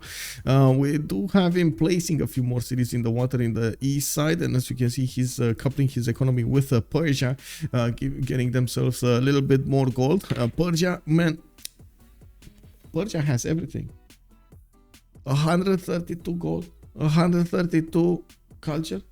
She has 133 gold a turn as well. 300 production, 284 food. Man, she's the biggest in the game right now. We do have her getting an arena for extra amenities throughout her empire, throughout the cities around it actually. And we do have theater squares coming out from her, and I think she is picking up that responsibility to defend the culture victory. Cree is 7 out of 44 points, and looking at what's going on here, we do have him on 132 tourism a turn. We're gonna need to see if he's gonna wrap that up quickly so he can actually push that win through. Of course, with so much culture, without that much faith, it is gonna be a bit harder than normal. It's gonna be faster to get to rock pants, for example, and even get to later on, what was it, environmentalism for the extra 50% tourism, but he's gonna need to push this through passively. It is gonna be very hard to do it actively with rock bands, as we are used to seeing. You know, that's the thing. We are used to seeing that active way of getting the win. We do have him getting Hermitage from Mvemba, Kongo. He does have 58 production in that city. Kinshasa is going for an Inkiawan. Okay, interesting. While Mobuila did get back to 10 pop, we do have also Forbidden City. So a lot of wonders being built everywhere here. This is Dreamathon here coming up for Kongo. He did get to his caravel technology, and his caravel fleets should actually go as quick as possible against the city of Sheffield. That city doesn't really have production. He does have some food, a lot of food actually, just doesn't have the production capabilities to do anything better. Yeah, I don't think you can build it there. I gotta say, I don't think you can build it there.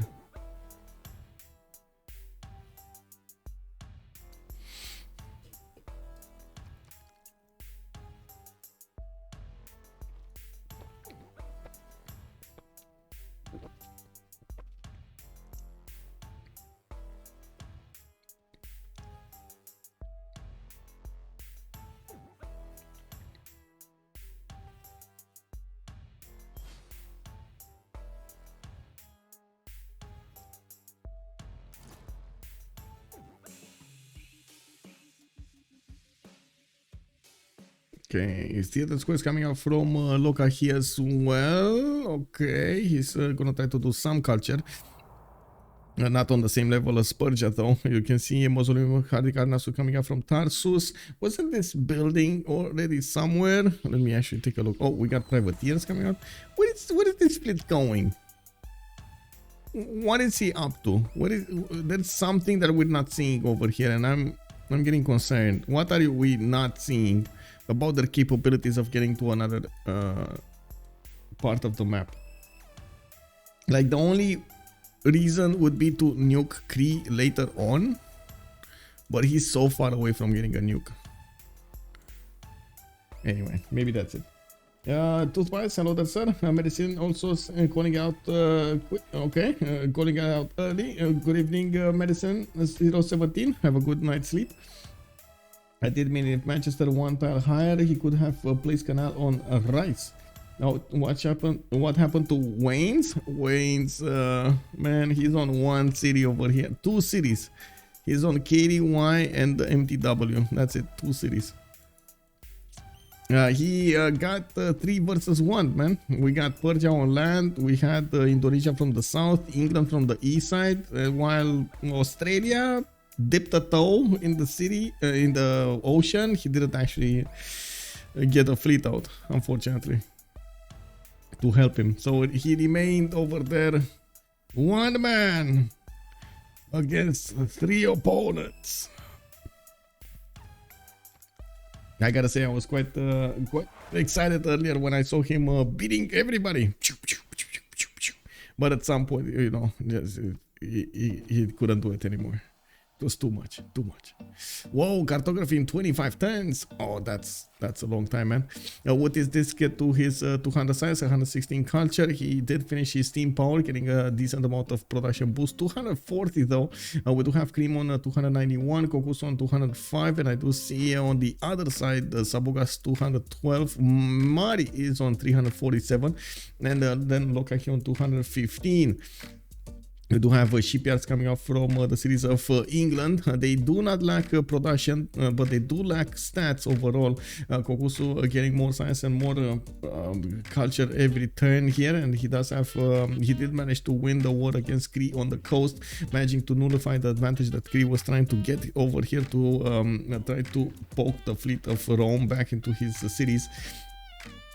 Shipyards also coming out from Kokkuse cities. He's starting to get encampments down. This is going to be important to see what kind of warfare we're going to have from Rome, if he is going to manage to do some kind of warfare against Cree, some kind of extra push against Cree, maybe with some land units. I was thinking tanks, maybe with something a bit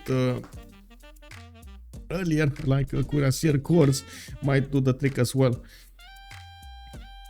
What are the win conditions for enemy? I don't think they actually have an obvious win condition yet. So it's at the moment they're prioritizing getting the defense on the culture victory, but I don't think they actually have a win condition. Sabuga did get Diplo victory points in the first one, so maybe Sabuga can get...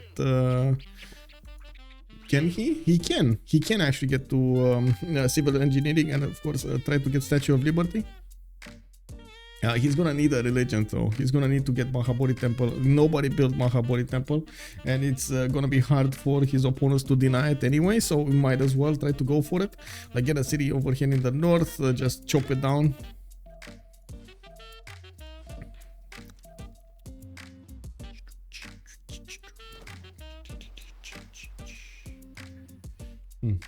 I don't think anything but domination. Yeah, domination might be a thing as well, but domination is still going to be extremely hard for them to pull off, especially with a science advantage on their opponents. You can actually see in the total tab here, we do have Kokkuse and Outis with a lot more science than their opponents. Also, Cree is not that far behind. His culture, though, is through the roof. He's going to have mobilization probably soon here.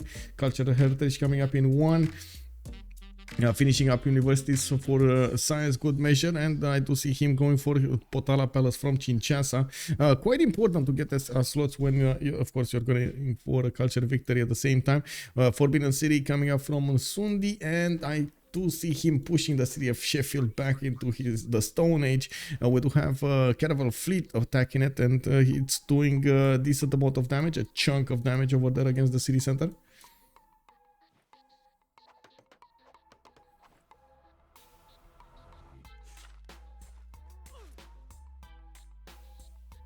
Oh, this is what I saw. The mausoleum at Harrey was fortens from building it in Mogadishu, while wait. She stopped building it. Hello? Why did you stop building it? Oh. Oh, okay. Okay. Interesting, interesting.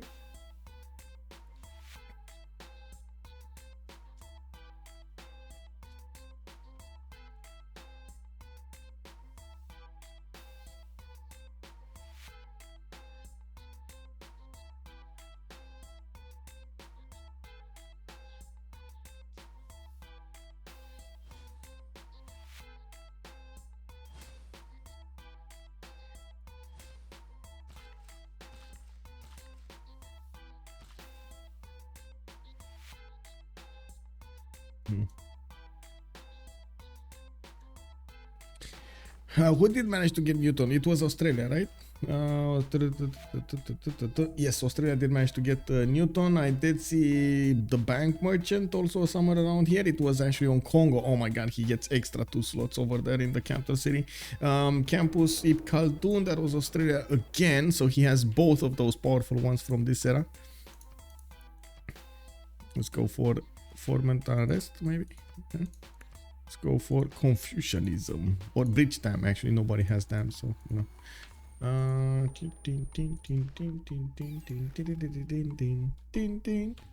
Hello. I go A. Bridge Dam. Kung Fu. Me. Okay. Dun dun dun dun dun dun dun dun dun dun dun.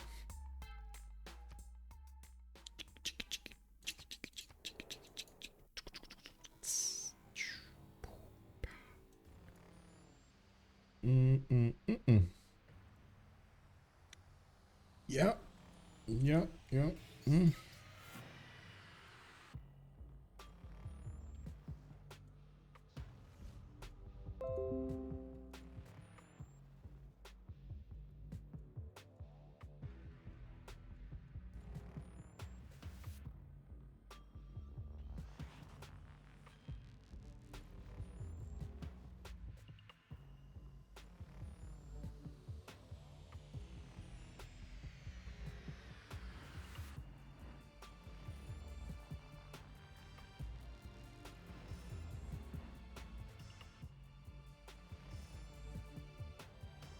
Just waiting for them to finish this Congress.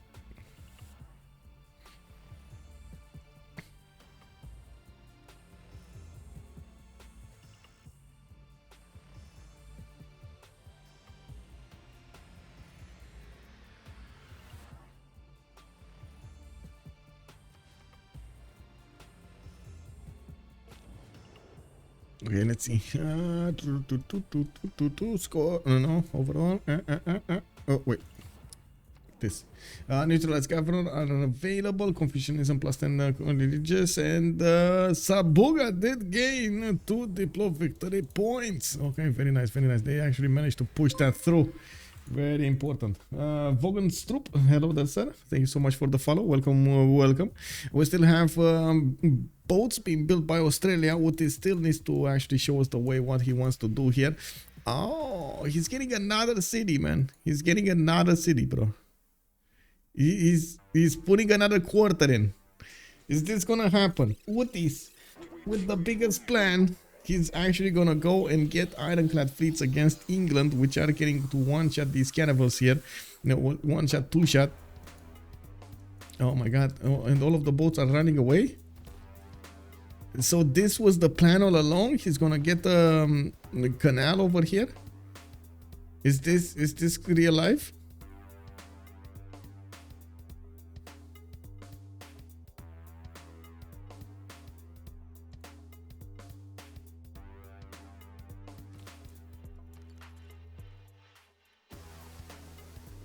What's that in Mbanza, Congo? Wait, what did you see in Mbanza, Congo? This? You mean? This is Hermitage. It's the one with 4 slots for, I would say, artists. And we do have an art museum going on. I believe he did get the bank with those 2 slots and got the works in. David did an annunciation. I do see also Congo did manage to delete the city of England there from the west side. And we do need to see if this is gonna be successful. I do believe actually Outis does have the technology. It's more of a problem of getting the chop in fast enough. And I do see he has the chop there. He has actually 2 chops for it.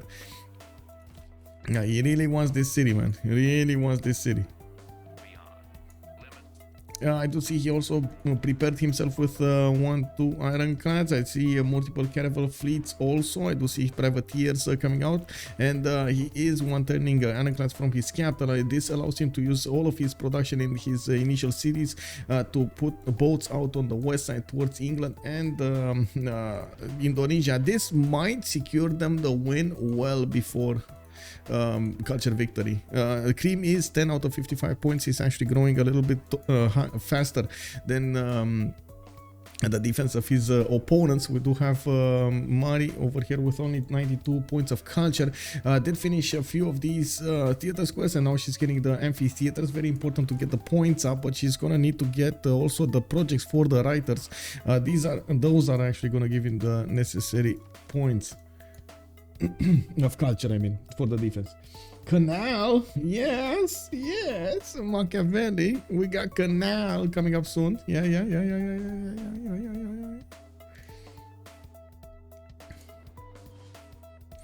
Okay, more ironclads coming online. What is the whole situation here? Outis is on 25 points. Okay, he's fine.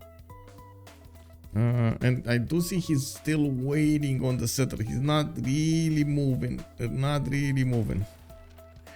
waiting to get everything upgraded and then just pour through the bullets of doom. The ironclads. By the way, did you guys see the 2 ironclads going against each other? I'm not sure if you noticed. If you heard about this, but there was an initial ironclad war between the north of America and the southern part of America back in the war. I forgot how the 2 sides were called, but the biggest thing was one of the ironclads had a lot of guns on it, and it had like a shape and so on, and the other one actually had a big turret in the middle, and it was like very long shaped and only 2 guns. Those 2 guns though were shooting pew pew pew pew pew, auto reloading and so on and so forth, with much bigger armor on the second one. That was how to say, they both died.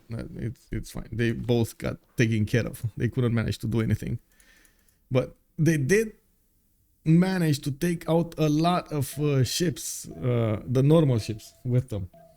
Exactly, the monitor, amazing. 3 monk over here, he knows the ships, man. Yeah, there we go. Can still go through the ship, but it would be hilarious. Yeah. Let's go with this. We got a water perks coming up from Canberra. He needs that extra amenity going. I do see ironclads also finishing up from the other cities. Man, ironclad fleets are just gonna be so powerful against his opponents here. I guess now it is a moment that you know, we gotta appreciate that Sabuga actually kept his fleet intact.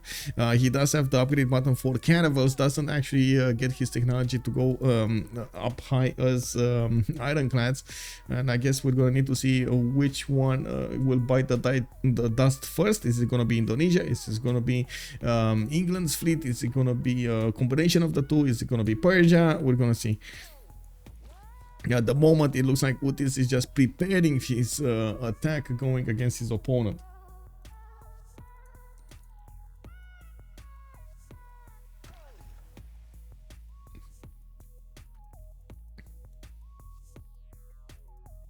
Okay, Kongo finally going for the Paititi settler in the north. I do see he's getting a few more settlers going. He definitely needs a few more cities.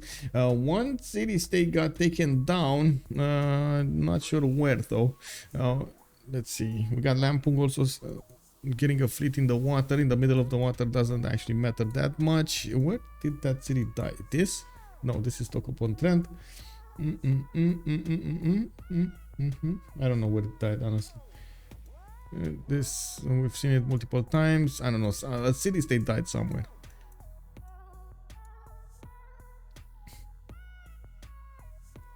Where is Namadol? Namadol is safe and happy over here to the north. It's fine. This, oh, Yerevan. Yerevan got taken out by Rome. Okay, Kokkuse getting another city to use there. He's not gonna get extra amenities, unfortunately. It is what it is, but he is gonna get holy site to work upon religion. He will have a religion soon.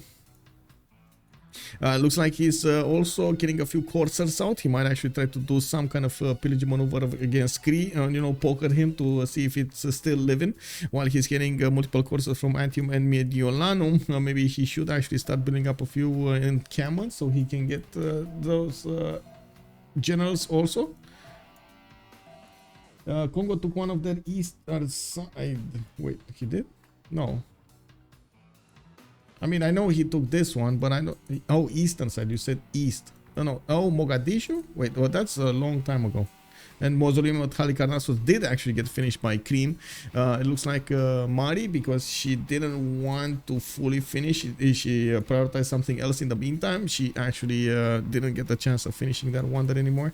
Plymouth looks like it's working on Statue of Liberty.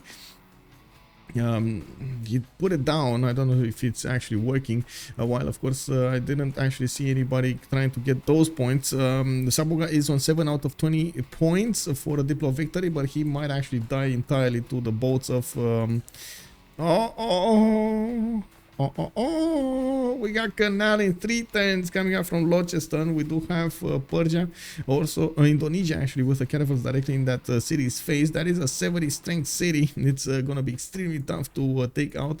And of course Australia is just waiting so he can get his ironclad fleets outside of Locheston, outside of his bay area, so he can go against his opponent. He does have submarine fleets. He does have Venetian arsenal advantages. He's getting his seaports going so he can get the fleets ready. And I do, of course, need to see how many of these submarines he is going to finish.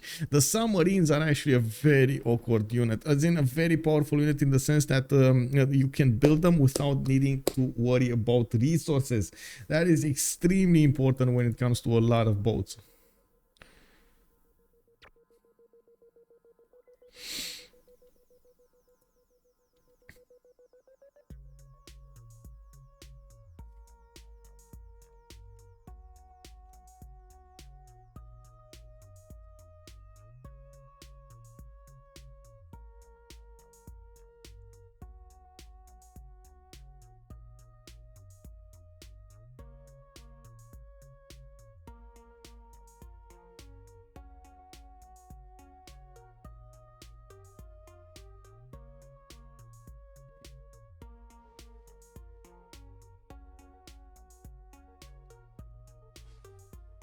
Oh, Potala actually stopped. Archaeological museums coming up next in Kinshasa. Looking at this acquirement of musician points, is Kongo is on 18 points a turn, actually getting quite fast to the next one.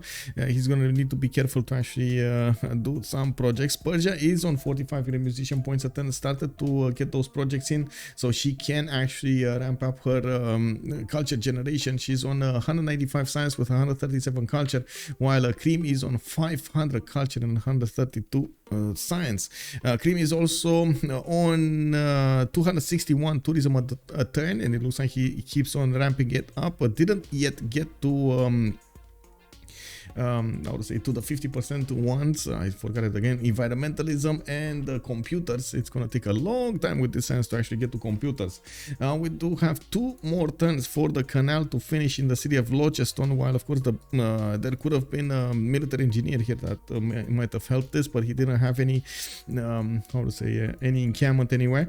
We do have Australia getting the builder to start to upgrade stuff, and Kongo is getting the notification. Woo woo! 17 out of 58 points. He got 7 points in just 1 turn. Cree over here going crazy. This just puts the pressure on his opponents. The mental pressure is real over here. You can imagine his opponents are starting to think more seriously about how they can actually withstand this up, and of course keep away Australia from banging on their doorstep, at the same time doing the defense on their side, getting the goal for every one of their needs and everything.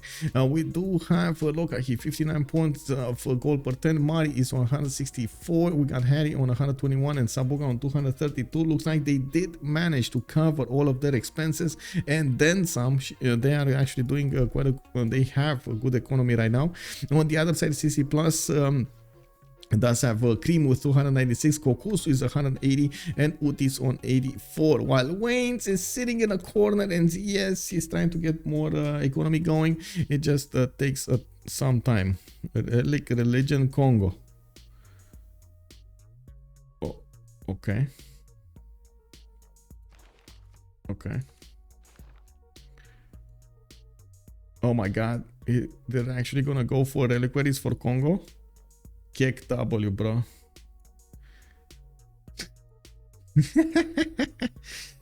yeah, I like that. I like that. Reliquaries for Kongo, man. Give him the fate alongside.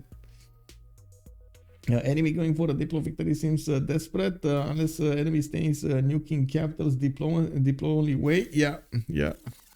We do need to see how successful this campaign will be from Australia to go against all of his opponents here. He has, compared to him, very weak units to go against. And it's a victory! The pressure, man, I tell you, the pressure. When they saw that button, the red button flashing, and they saw Kongo manage to get 7 of those points, and they were like, oh, got hit by a truck over there. It's unbelievable. Mari did amazingly well to manage to get the attack going against her opponent over there. Of course, it was Wannes that was on the receiving end from 3 players. After he took a city from Indonesia, he couldn't withstand the concentrated power of both England from the east side and Persia on the west side. Even the Jongs of Indonesia did get to upgrade there in the south and did manage to take over his initial empire. He survived, but on what cost? We do have Australia getting quite big. We did have Kongo getting quite big. Free Sim Kongo with a relic from the beginning of the game managed to push the win through over here. GG, well played. Wait, I'm actually curious. Who did GG well played? I'm you know, thinking it's let me actually take a look here.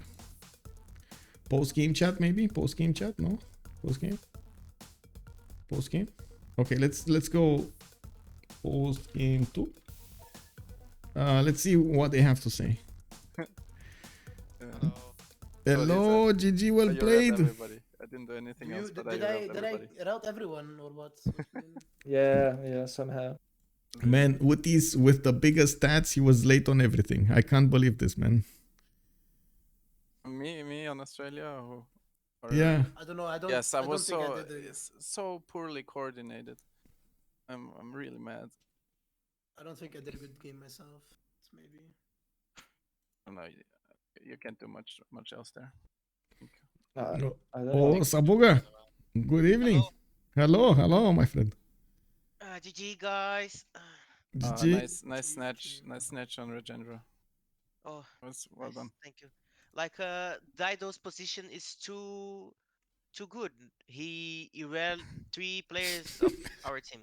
Like me, Indo, and Cyrus need to do a lot of troops to kill this fucking guy. So we don't have like a full free sim guy. Like Kongo, full free sim for you, so too big. Yeah, but like, Mari did very well to come back. Mari did the stats over there. Mari did she was doing the defense. Yeah. Where is she, by the way? But, my team don't want to speak English. Oh, I see. Okay. I don't know. I think Makes I could have sense. done a better game.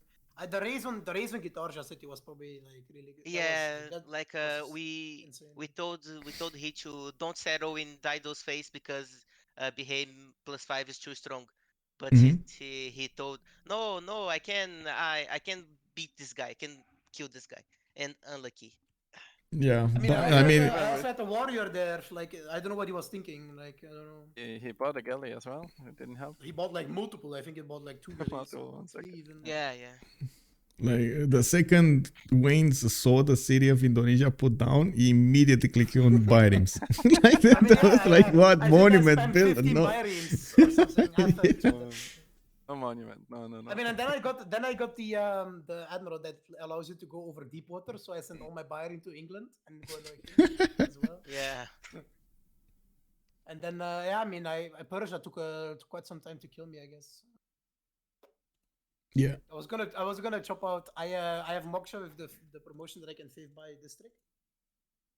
Oh, middle students And drafts. I Nice. bought Holy Site and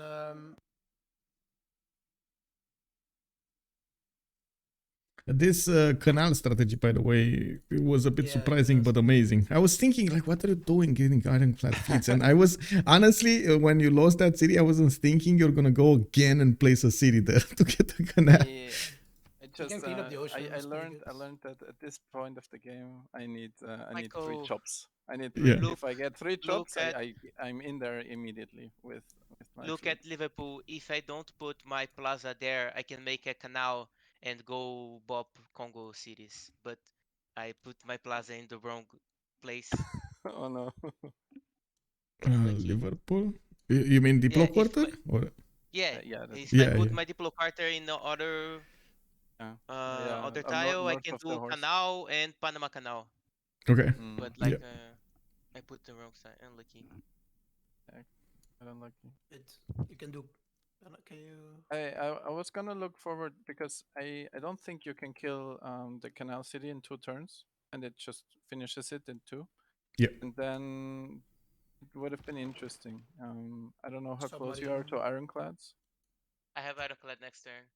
Yeah, exactly. So But not it's cores. gonna be Oh, cores in 4, actually.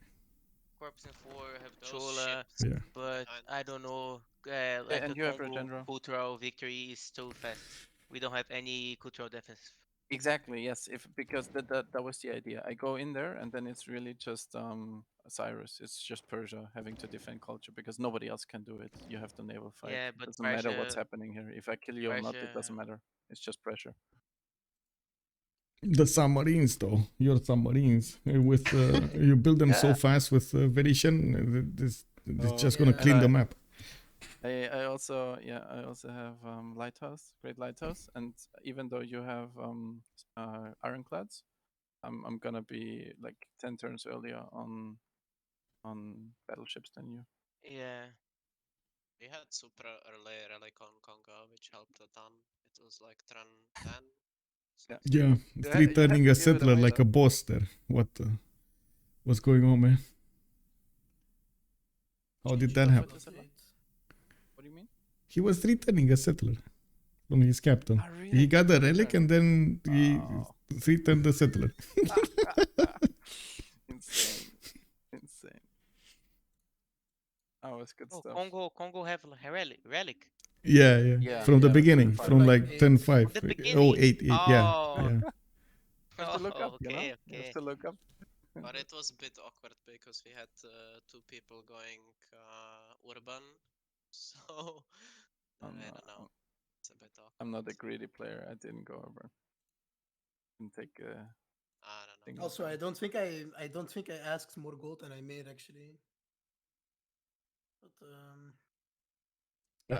I like your idea, yeah. though. By the way. With What religion. idea? Your, Oh yeah. the relic I pinned that religion. to you. Yeah. I was next in 2 turns. I'm gonna plug in the Great Prophet card, Yeah. and in 7th turn I get my religion and my shrine. I can buy missionary and go spread it to Congo. Oh, He has like yeah. 3 relics, so it's like so much faith for rock bands and I think tourism. one of the biggest mistakes we made is on the Congress we should have go A theaters because Yeah. like Correct. I get points anyway. They can't really catch me up. Yes, And I have if you all go the A theaters and buildings. then the problem with A theaters, you know, winning culture is that they have it an easier way of defending culture, right? They can also build it. But, if you do Yeah. that and then you put in frescoes, you're gonna have like 50 artist points per turn. just naturally without having +100 or something.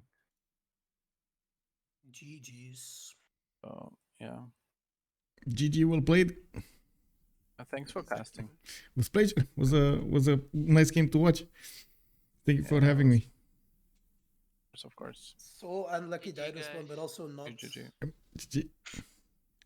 So there we have it. We had we watched tonight CC Plus going against Team Enemy coming up from Brazil. We actually, I think this is the first time we get to see both of the teams in action, and we got quite a few surprises over there. Nice strategies from them, as you've seen over there. We did underestimate a little bit, and then thought the strategies differently, but they did manage to show us exactly what they were thinking, and it was awesome. We do have also tomorrow a game, I believe from the CVFR squadrons, if I'm not mistaken. It is gonna be Freritos de la Vega going against somebody, if I remember. GBL, no, it actually is gonna be from the CPL Premier League. Also, Gold by Library going against Freritos de la Vega. Oh man, quite a race going on over there, and Freritos is trying to get us many training games going, and of course as well as these official ones. 1800 GMT is gonna be the start of the game, the kickoff, and I do hope we're gonna see each other there. I do also want to thank for every sub, for much appreciated for the gifts over there, much appreciated for the follows, and I do hope you guys enjoy the content. If you're coming up from YouTube, do throw this a thumbs up. It does help me a lot with the algorithm, and of course if you do like the content, leave a comment down below, and let's meet each other in the next streams on twitch.tv/OnSpotTV. If you want to take a look at my schedule, you always can find it out on my Discord. As you can see, the channels over here are getting updated as soon as I get the information on the games, and it is always weekly based. Usually on Monday, on Tuesday, I do get to see the schedule for the week, and I do get the information over here. !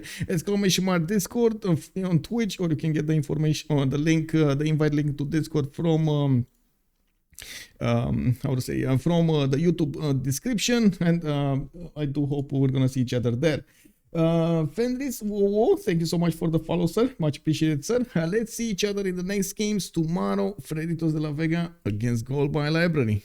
Have a good one. Bye.